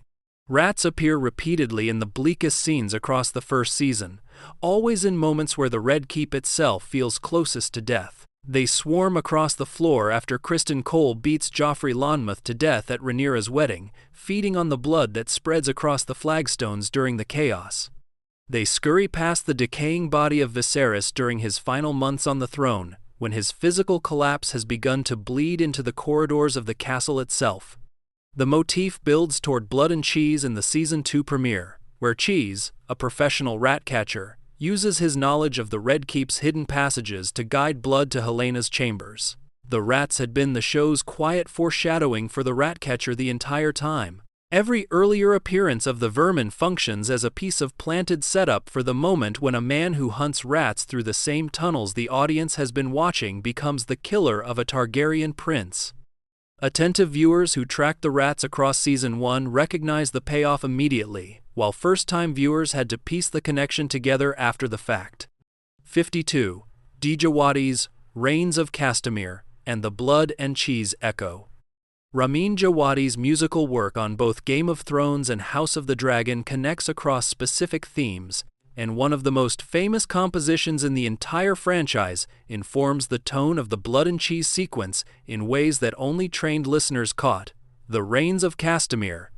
The Lannister family anthem Djawadi wrote after Season 1 of Game of Thrones was designed specifically to become the oral signature of the Red Wedding when that scene arrived in Season 3.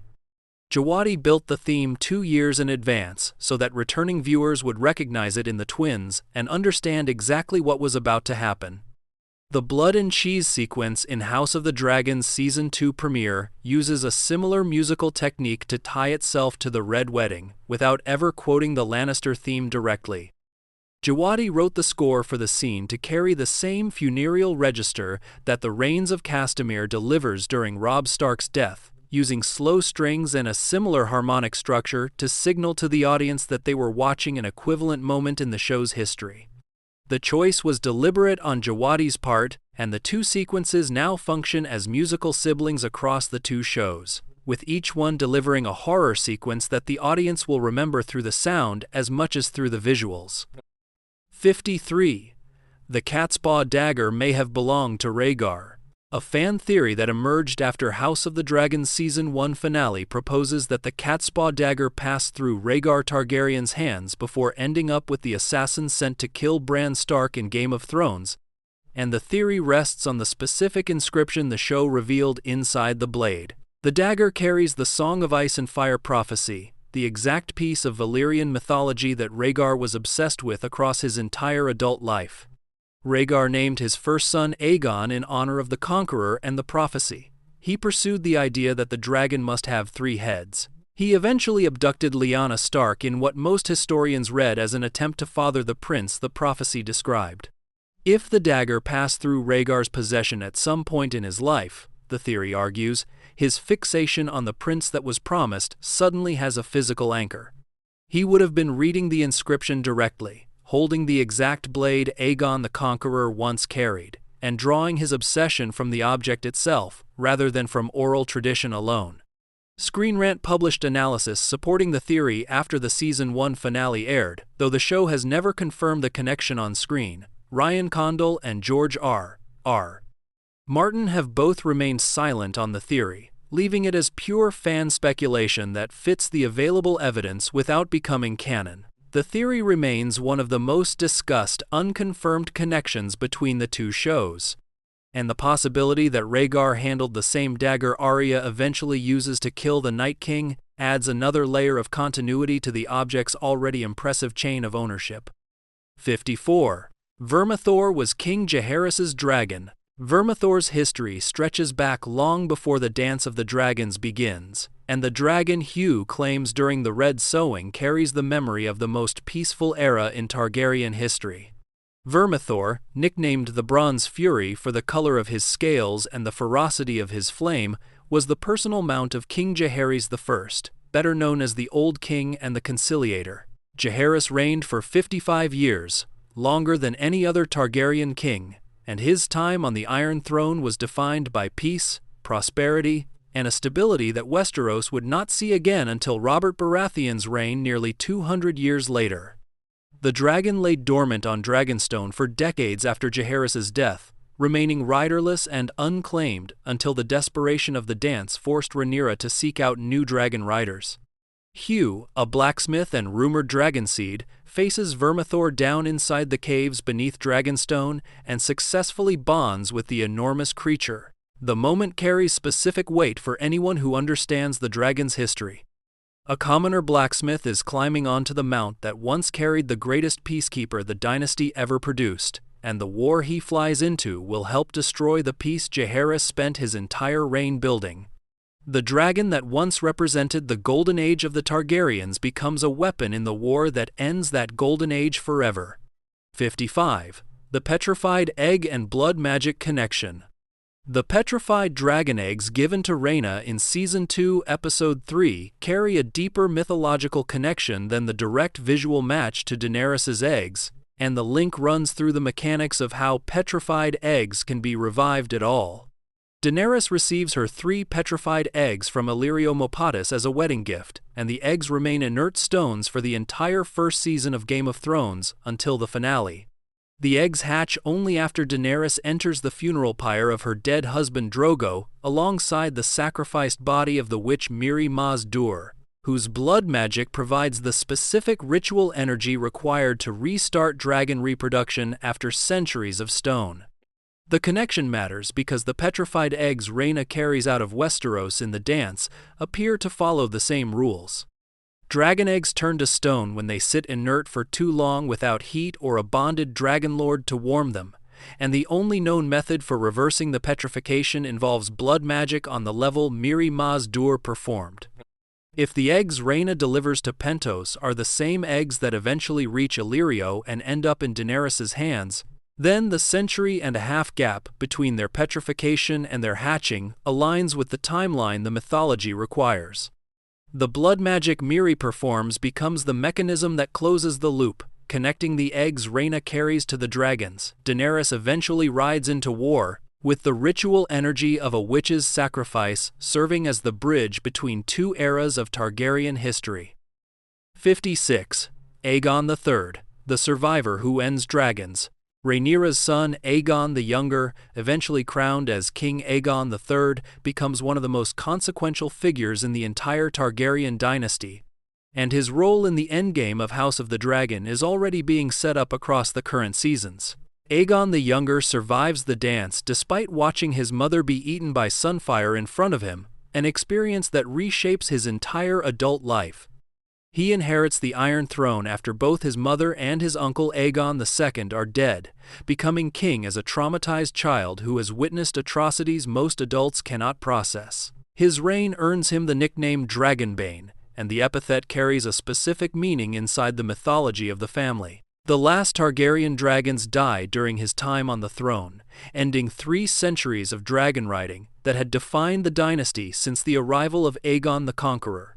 Historians inside the Song of Ice and Fire universe debate whether Aegon III actively engineered the death of the dragons, whether the creatures simply failed to thrive under his damaged emotional watch, or whether the war itself had broken the bloodlines of both the dragons and their riders beyond repair.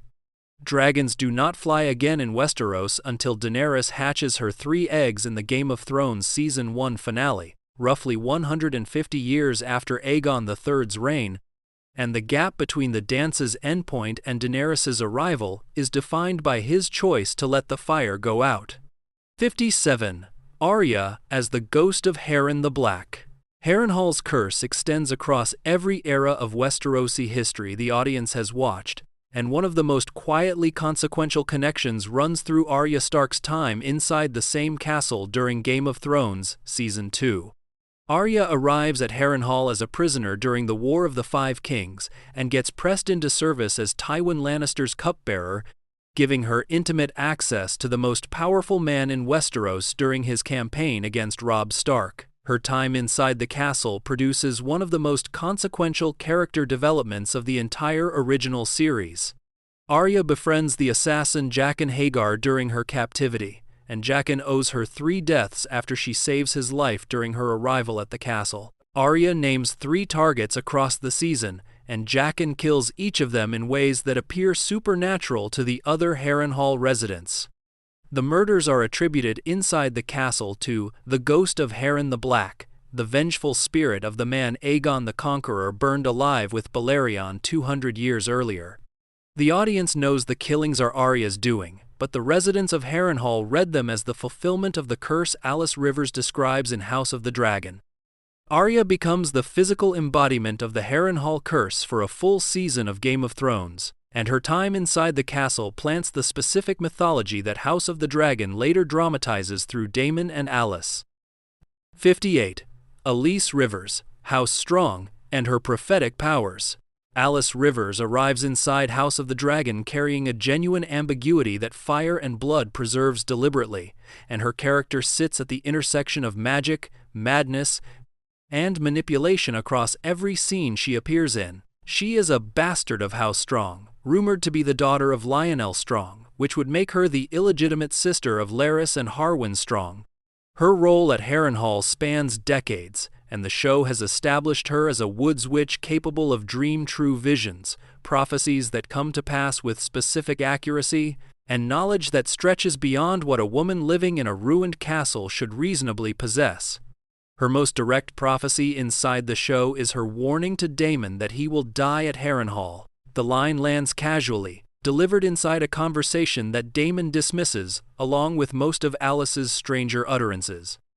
The prophecy pays off at the battle above the God's Eye, where Daemon flies Caraxes into single combat against Aemond and Vhagar. Daemon drives Dark Sister through Aemon's eye and into his skull. Both riders and dragons crash into the lake below, and Daemon's body is never recovered from the water.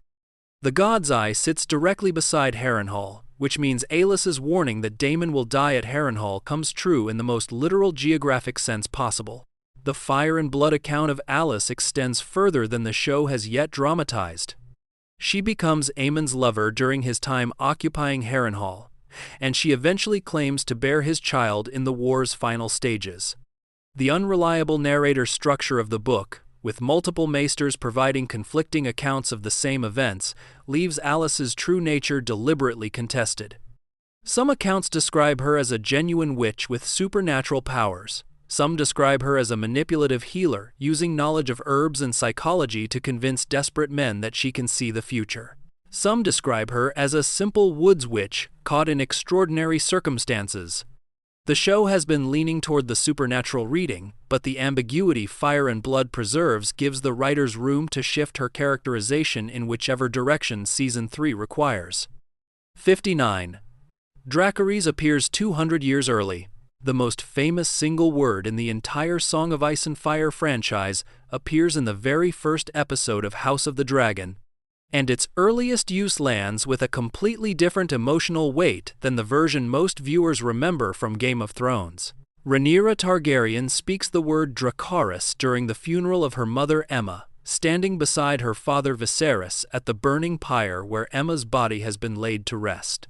Rhaenyra whispers the command to her own dragon Syrax, and Syrax obeys by breathing fire onto the pyre, cremating the queen inside a wall of dragon flame. The moment reframes the word entirely for the audience. Daenerys Targaryen uses Dracarys across Game of Thrones as a command of destruction, most famously ordering Drogon to burn her enemies inside King's Landing during the show's controversial final season. The word became synonymous with fire, death, and Targaryen fury across 8 seasons of the original show. Rhaenyra's use in the House of the Dragon pilot is quieter, tender, an act of grief rather than aggression. She is asking her dragon to help her cremate her mother because human hands cannot burn a queen the way a dragon can, and the same command that ends thousands of lives in Game of Thrones becomes a piece of funeral ritual 200 years earlier. The writers planted the connection deliberately, showing the audience that Targaryen dragon bonds have always operated through the same shared language, even when the intent behind the language was gentler. 60. The Targaryen ships mirror Daenerys's fleet. The visual design of Targaryen naval vessels carries continuity across the 200-year gap between the two shows, and the ships sailing to Driftmark and House of the Dragon look nearly identical to the fleet Daenerys eventually commands in the final seasons of Game of Thrones. The Velaryon and Targaryen ships operating in the Narrow Sea during the dance carry the same low, sleek profile that Daenerys' later fleet displays when she arrives at Dragonstone and eventually attacks King's Landing. The sails, the hull shapes, and the general silhouette all match closely enough that a side-by-side comparison reveals the design department's deliberate work. The choice reflects a piece of in-universe reality. Ship design in Westeros did not change significantly across the 2 centuries between the shows, particularly for the ceremonial vessels used by royal families. The Targaryen dynasty maintained close ties to their Valyrian maritime heritage, and the ships crossing to Driftmark for the war are the same craft the family had been sailing since the Doom of Valyria brought them to Dragonstone. Daenerys inheriting the same design language reads as a natural continuation of Targaryen tradition, and the audience is watching the same style of vessel that carried her ancestors through the Dance of the Dragons. 61. Lord Dondarrion, ancestor of Beric.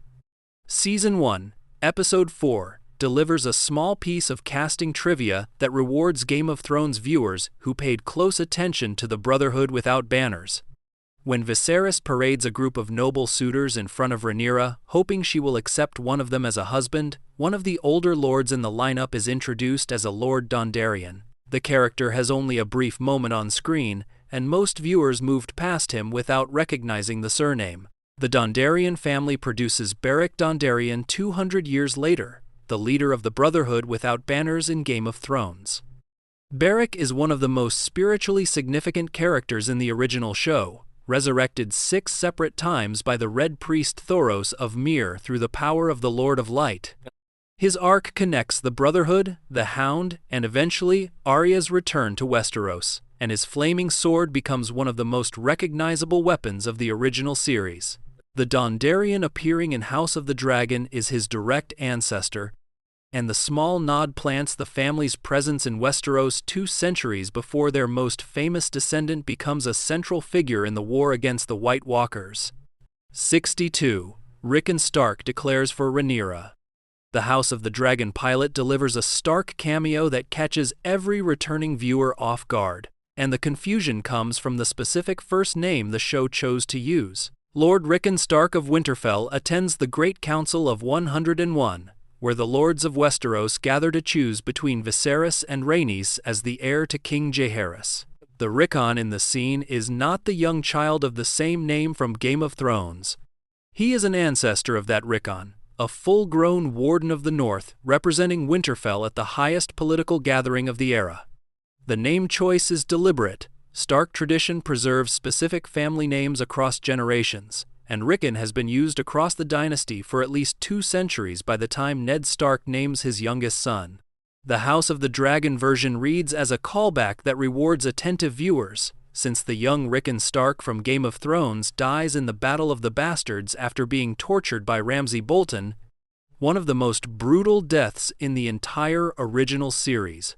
The show is showing the audience that the Stark family has been carrying the same names across the centuries, and the ancestral Rickon standing at the Great Council carries the weight of every later Rickon whose life ended badly at the hands of a Targaryen war, a Bolton torturer, or a broken family alliance. 63. House CRAKEHAL'S Sigil. Season 1 Episode 2 hides a small piece of Game of Thrones lore inside a background moment, and the connection rewards viewers who remember one of Tyrion Lannister's more crude jokes from the original show. The boar sigil of House CRAKEHALL appears briefly during a courtly sequence, marking the family's presence at Viserys' court during the earliest stages of the story. Most viewers scrolled past the banner without recognizing the significance, since House CRAKEHALL never receives a major storyline in either show. The house produces one of the most memorable minor references in Game of Thrones history through Tyrion Lannister, who tells a story about a knight named Desmond CRAKEHALL while making one of his characteristic body observations. Tyrion delivers the line, "Anyone named Desmond CRAKEHALL must be a pervert," in a scene that earned laughs from the audience without anyone realizing the family being mocked was a real presence inside the Westerosi nobility. House of the Dragon plants the CRAKEHALL'S at the earliest stages of the timeline, showing the audience that the family has been part of the Lannister sphere of influence for at least 200 years, and that Tyrion's future joke has an entire historical dynasty sitting behind it. 64. Sir Rhaenyra Redwyne. Season 1 Episode 2 opens with the death of Ser Rhaenyra Redwyne, the Lord Commander of the Kingsguard, whose passing creates the vacancy that Ser Criston Cole will eventually fill. Rhaenyra's death sets several political dominoes in motion inside the show, since the selection of his replacement produces the first real conflict between Viserys, Rhaenyra, and Daemon over how the future of the Kingsguard should look. The character receives minimal dialogue before his death, and most viewers processed him as scene setting for the larger political maneuvering. Rhaenyra Redwyne carries a much larger presence inside the George R.R. Martin novels than his brief screen time suggests. He is mentioned repeatedly across the books as one of the most legendary Kingsguard knights in Targaryen history, celebrated for his skill with a sword and his devotion to the throne. Jon Snow specifically references him in a memory from his childhood at Winterfell, recalling how he used to pretend to be Ser Rhaenyra Redwyne during sword-fighting games with his brother Robb. The knight who dies quietly in an early House of the Dragon scene was one of the imaginary heroes Jon Snow played at being as a child, and his death on screen is the audience's only real glimpse of a figure Jon spent years wishing he could become. 65. Helaena's Millipede Monologue. Helaena Targaryen's obsession with insects produces one of the show's stranger character monologues, and fans have been reading the sequence as a piece of coded commentary on the nature of prophetic vision. Helaena delivers her observations about a specific insect in her collection, remarking on the creature's anatomy in her characteristic detached voice, noting that the creature has eyes though she does not believe it can actually see. The line lands as another symptom of her odd mental state, and Aegon and the rest of her family dismiss the commentary as further evidence that Helaena drifts somewhere between prophecy and madness without being able to distinguish between them. The fan reading treats the monologue as a piece of self-commentary on Targaryen dream visions. Helaena herself sees the future without understanding the meaning of what she is seeing, delivering warnings that come true after the fact, but never in time to prevent the events she describes. The insect having eyes without sight functions as a metaphor for a dragon dreamer receiving visions without being able to interpret them, and Helaena is describing her own condition through the language of her hobby. The connection extends further into Game of Thrones territory, since Bran Stark's ability to see through animals' eyes in the original show fits the same framework of vision without conscious interpretation. Helaena would not know about Bran's powers, but the writers may be planting a resonance between her observations and the Greenseer tradition that Bran eventually inherits from Bloodraven. 66. Aemma's death echoes Jon Arryn's. The opening of House of the Dragon carries a structural echo of the opening of Game of Thrones, and both shows begin their central plots with the death of a member of House Arryn. Game of Thrones opens with the death of Jon Arryn, the Hand of the King, whose passing sends Ned Stark south to King's Landing and triggers the entire chain of events that produces the War of the Five Kings. House of the Dragon opens with the death of Aemma Arryn, wife of King Viserys and mother of Rhaenyra, whose death in childbirth reshapes the succession crisis that eventually produces the Dance of the Dragons. Both Arryn deaths function as the inciting incident for their respective series, and both send ripples across every major storyline that follows. Aemma's death forces Viserys to name Rhaenyra his heir, which sets Alicent, the Green Council, and Aegon II on the collision course towards civil war. Jon Arryn's death forces Robert Baratheon to seek Ned as his new hand, which sets Ned, the Lannisters, and the Baratheons on their own collision course toward the war that ends the Baratheon dynasty. The structural parallel is intentional, connecting the two shows through the same family across the 200-year gap between them, and House Arryn functions as the quiet mechanism the writers use to start each saga's central conflict. 67. Maegor the Cruel's fate in the credits. The Season 2 Tapestry credits deliver a specific piece of Targaryen history that only book readers can decode on first viewing, and the image references one of the strangest deaths in the entire family's history. Maegor the Cruel, the sixth Targaryen king and one of the most feared rulers the dynasty produced, appears in the tapestry dead on the Iron Throne, with a knife visible in his throat. The image lasts only seconds during the opening credits sequence, and most viewers had no idea what event they were watching represented. Maegor's actual death remains one of the great mysteries of Targaryen history inside Fire and Blood. He was found dead on the Iron Throne under circumstances the Maesters never fully resolved, with conflicting accounts describing suicide by the throne itself, assassination by a hidden conspirator, or intervention by the throne's own supernatural rejection of an unworthy king. The knife in his throat during the credits picks a specific interpretation of the mystery, siding with the assassination theory over the other possibilities. The moment functions as deep-cut Targaryen history for the book readers in the audience, and it plants an image most viewers only recognize after reading Fire and Blood or looking up the reference online. 68. Silverwing refused to fly beyond the wall. Silverwing, the dragon Ulf White stumbles into during the Red Sowing, carries her own connection to the mythology surrounding the Wall and the White Walkers. She was the personal mount of Queen Alysanne, wife of Jaehaerys I, and the two of them famously visited the Wall together during their reign. Alysanne's visit was one of the most celebrated moments of Jaehaerys' peaceful era, cementing the connection between the Crown and the Night's Watch, and producing several changes to how the Wall was maintained. The mystical detail comes from Silverwing's behavior during that visit. Alysanne tried 3 separate times to fly Silverwing beyond the Wall to see what lay in the lands north of the ancient ice, and the dragon refused every time. Silverwing simply would not cross, turning back regardless of Alysanne's commands and the confidence her rider had in the bond between them. The refusal has been interpreted across Fire and Blood as a mystical hint that the dragons themselves sensed the White Walker threat waiting in the far north, and that even fire-breathing beasts recognize something worth avoiding on the other side of the Wall. The detail ties directly into Aegon the Conqueror's dream, since the dragons appear to have carried some ancestral awareness of the same threat that Aegon foresaw in his prophetic vision. 69. Maelor, the third child, still to come. House of the Dragon has shown Helaena Targaryen with 2 children on screen, Jaehaerys and Jaehaera, but Fire and Blood establishes that she actually gives birth to 3. The third child, Maelor, has not yet appeared in the show, and his eventual introduction and fate are being held for future seasons.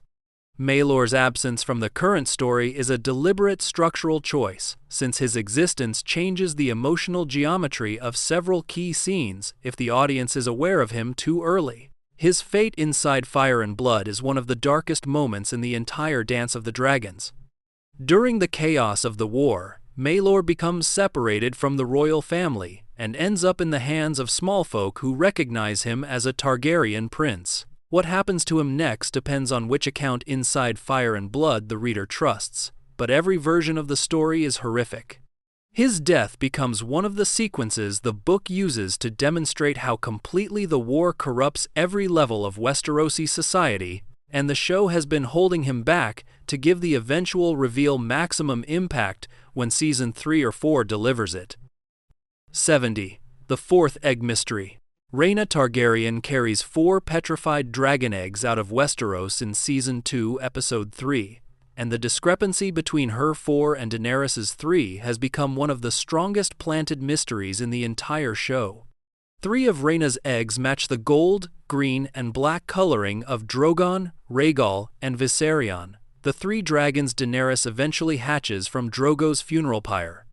The 4th egg does not match any of Daenerys's dragons, which raises the question of where that specific egg eventually ends up. The leading fan theory holds that the 4th egg becomes Rhaena's own dragon, giving her the mount she has been longing for across the entire show.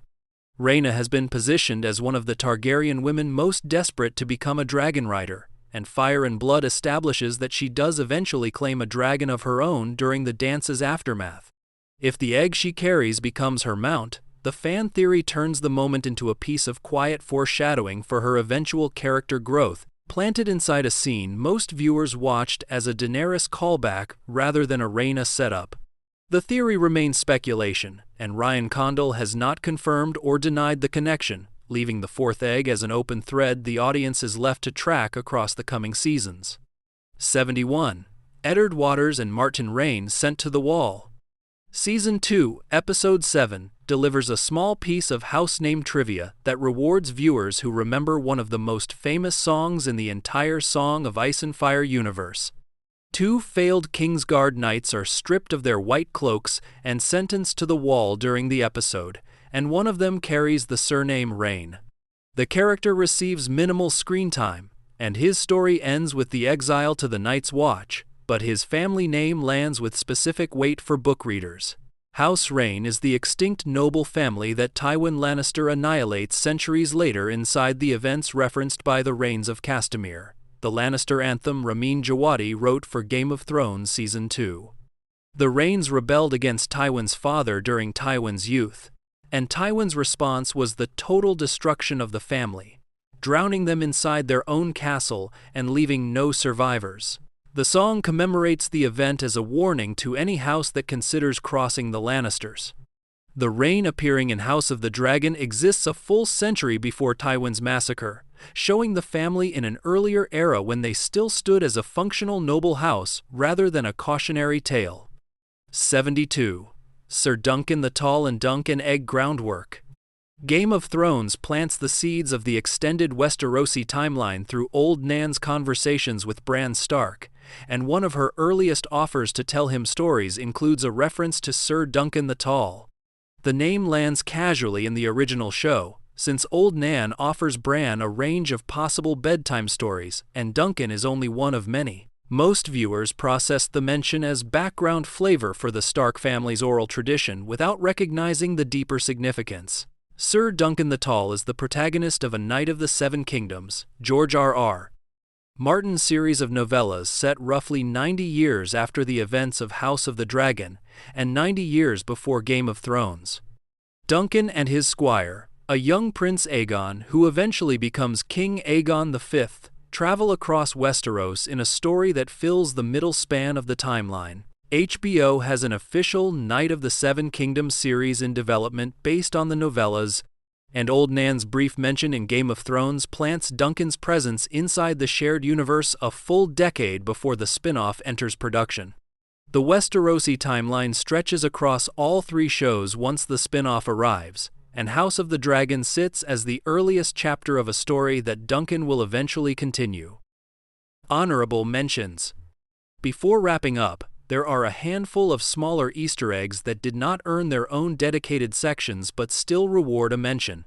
The Targaryen family tapestry hanging in the throne room in Season 1 reappears in a modified form during Robert Baratheon's reign in Game of Thrones, still hanging on the same wall despite the change of dynasty. The specific stinger Ramin Djawadi uses whenever a dragon takes flight carries the same harmonic structure across both shows, keeping the oral signature of dragon writing consistent across the 200 years between them. Blood on white marble recurs as a visual motif across House of the Dragon, from Aemma's deathbed to Rhaenyra's confrontation scenes, echoing the same imagery Game of Thrones used during the Sept of Baelor executions and Cersei's wildfire attack. Small prop reuses appear across the two productions as well. Certain wine goblets, candelabras, and background weapons that appeared in Game of Thrones show up in House of the Dragon in scenes set inside the same locations. Since the production teams pulled from the same warehouse of accumulated set dressing whenever possible, the bells of King's Landing carry the same distinct tone across both shows, and the specific sound the writers chose for the tolling of the Great Sept becomes a recurring oral signature the audience can trace across generations. Even the hair color casting shows continuity, with the show going out of its way to match the shades of platinum blonde used for the Targaryens across both productions, so that Daenerys and Rhaenyra visually read as members of the same family despite being played by actresses 200 years apart in universe. How House of the Dragon has changed Fire and Blood. House of the Dragon adapts Fire and Blood, but the source material is structured differently from any other book George R.R. Martin has written, and understanding that structure explains why the show has made the choices it has. Fire and Blood is written as a fictional history compiled by a maester named Gildane, drawing on multiple conflicting sources including Grand Maester Munkun, the Court Fool Mushroom, and Septon Eustace. Every major event carries multiple versions, and the reader has to piece together what actually happened by weighing the competing accounts against each other. The show has been picking specific interpretations from the book while inventing new material entirely, and the process has produced a version of the dance that differs from the source in several important ways. Helena's prophetic gift is a show invention. Fire and Blood presents her as a strange, unhappy woman who does not fit at court, but she has no supernatural abilities in the book. Her warnings across the show about Aemond losing an eye, the beast beneath the boards, the rat catcher, and Aemond dying at the God's Eye are all planted by the writers to give the audience a piece of consistent foreshadowing the book never delivered. The choice tightens the narrative and gives Helena a role beyond her tragic status as a mother who loses her children, but it moves her character substantially away from the book version. The Sophia-style hidden mole storyline in the Greens has no direct book equivalent either. Fire and Blood does not include a scenario where one of Aegon's inner circle turns out to be operating as a saboteur for the other side. The show borrows the structural template from its own genre inheritance, using the mole as a psychological threat that mirrors what Sansa Stark experienced with Petyr Baelish, or what Cersei experienced with Margaery in the original show. The invention gives the writers a way to build tension across a season that would otherwise consist mainly of battles the audience already knows are coming. The Dragonpit mercy scene where Rhaenys spares Aegon at his coronation does not exist in Fire and Blood. The book has Rhaenys escape from King's Landing during Aegon's coronation, but she does not deliver a direct threat and choose to withdraw. The show invented the moment specifically to give Rhaenys a moral arc that Season 2 could pay off at the Battle of Rook's Rest, and the mercy she shows becomes the specific reason her death lands with such emotional weight when Sunfire and Vhagar bring her down.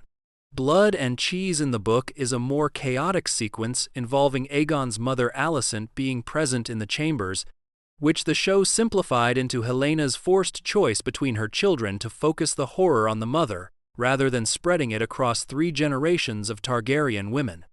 Even the timeline of the war has been compressed.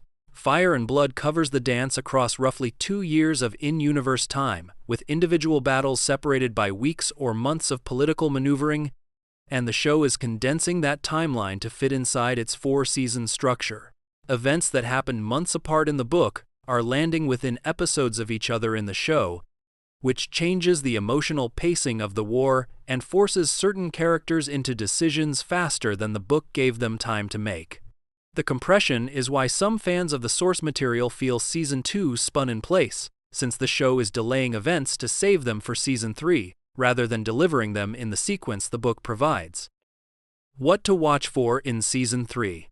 Season 3 has already been confirmed by HBO, filming is underway, and several major events from Fire and Blood are locked in as the season's central material. The battle above the God's Eye is coming, which will deliver the confrontation between Daemon and Aemond that Helaena has been prophesying across 2 seasons. Dark Sister will meet Vhagar's rider directly, and both Daemon and Aemond will die together in the sky above Harrenhal. The moment has been the show's most heavily foreshadowed future event since Season 1, and its arrival will remove 2 of the most powerful dragons from the war in a single sequence. Daeron Targaryen has been cast for Season 3 and will finally appear as the 4th green sibling. Daeron has been mentioned across both seasons without appearing on screen, since Alicent's 4th child has been fostered in Oldtown with his Hightower relatives across the show's timeline so far. His arrival with his dragon Tessarion will give the Greens a 4th dragon rider at the exact moment the war escalates into full aerial combat, and his personality will contrast sharply with his 3 older siblings. Fire and Blood describes Daeron as the kindest and best liked of Alicent's children, which sets up a specific tragedy given what happens to him during the war's final stages. The dragon seeds who claimed dragons during the Red Sowing will take Vermithor, Silverwing, and Seasmoke into real combat during Season 3, and the aerial battles the show has been building toward will finally arrive. Alyce Rivers and Aemon's relationship will deepen at Harrenhal, and Alyce will likely reveal her pregnancy during the season if the show follows the book. Rhaenyra's arc will darken substantially, and the specific choices she makes during Season 3 will earn her the epithet, Rhaenyra, the cruel that Fire and Blood eventually gives her. The season will also introduce Nettles, a dragon seed whose relationship with Daemon becomes one of the most disputed sequences in the entire book, depending on which maester the reader trusts.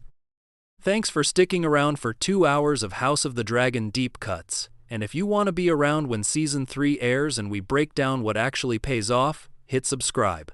Take care, and I'll see you in the next one.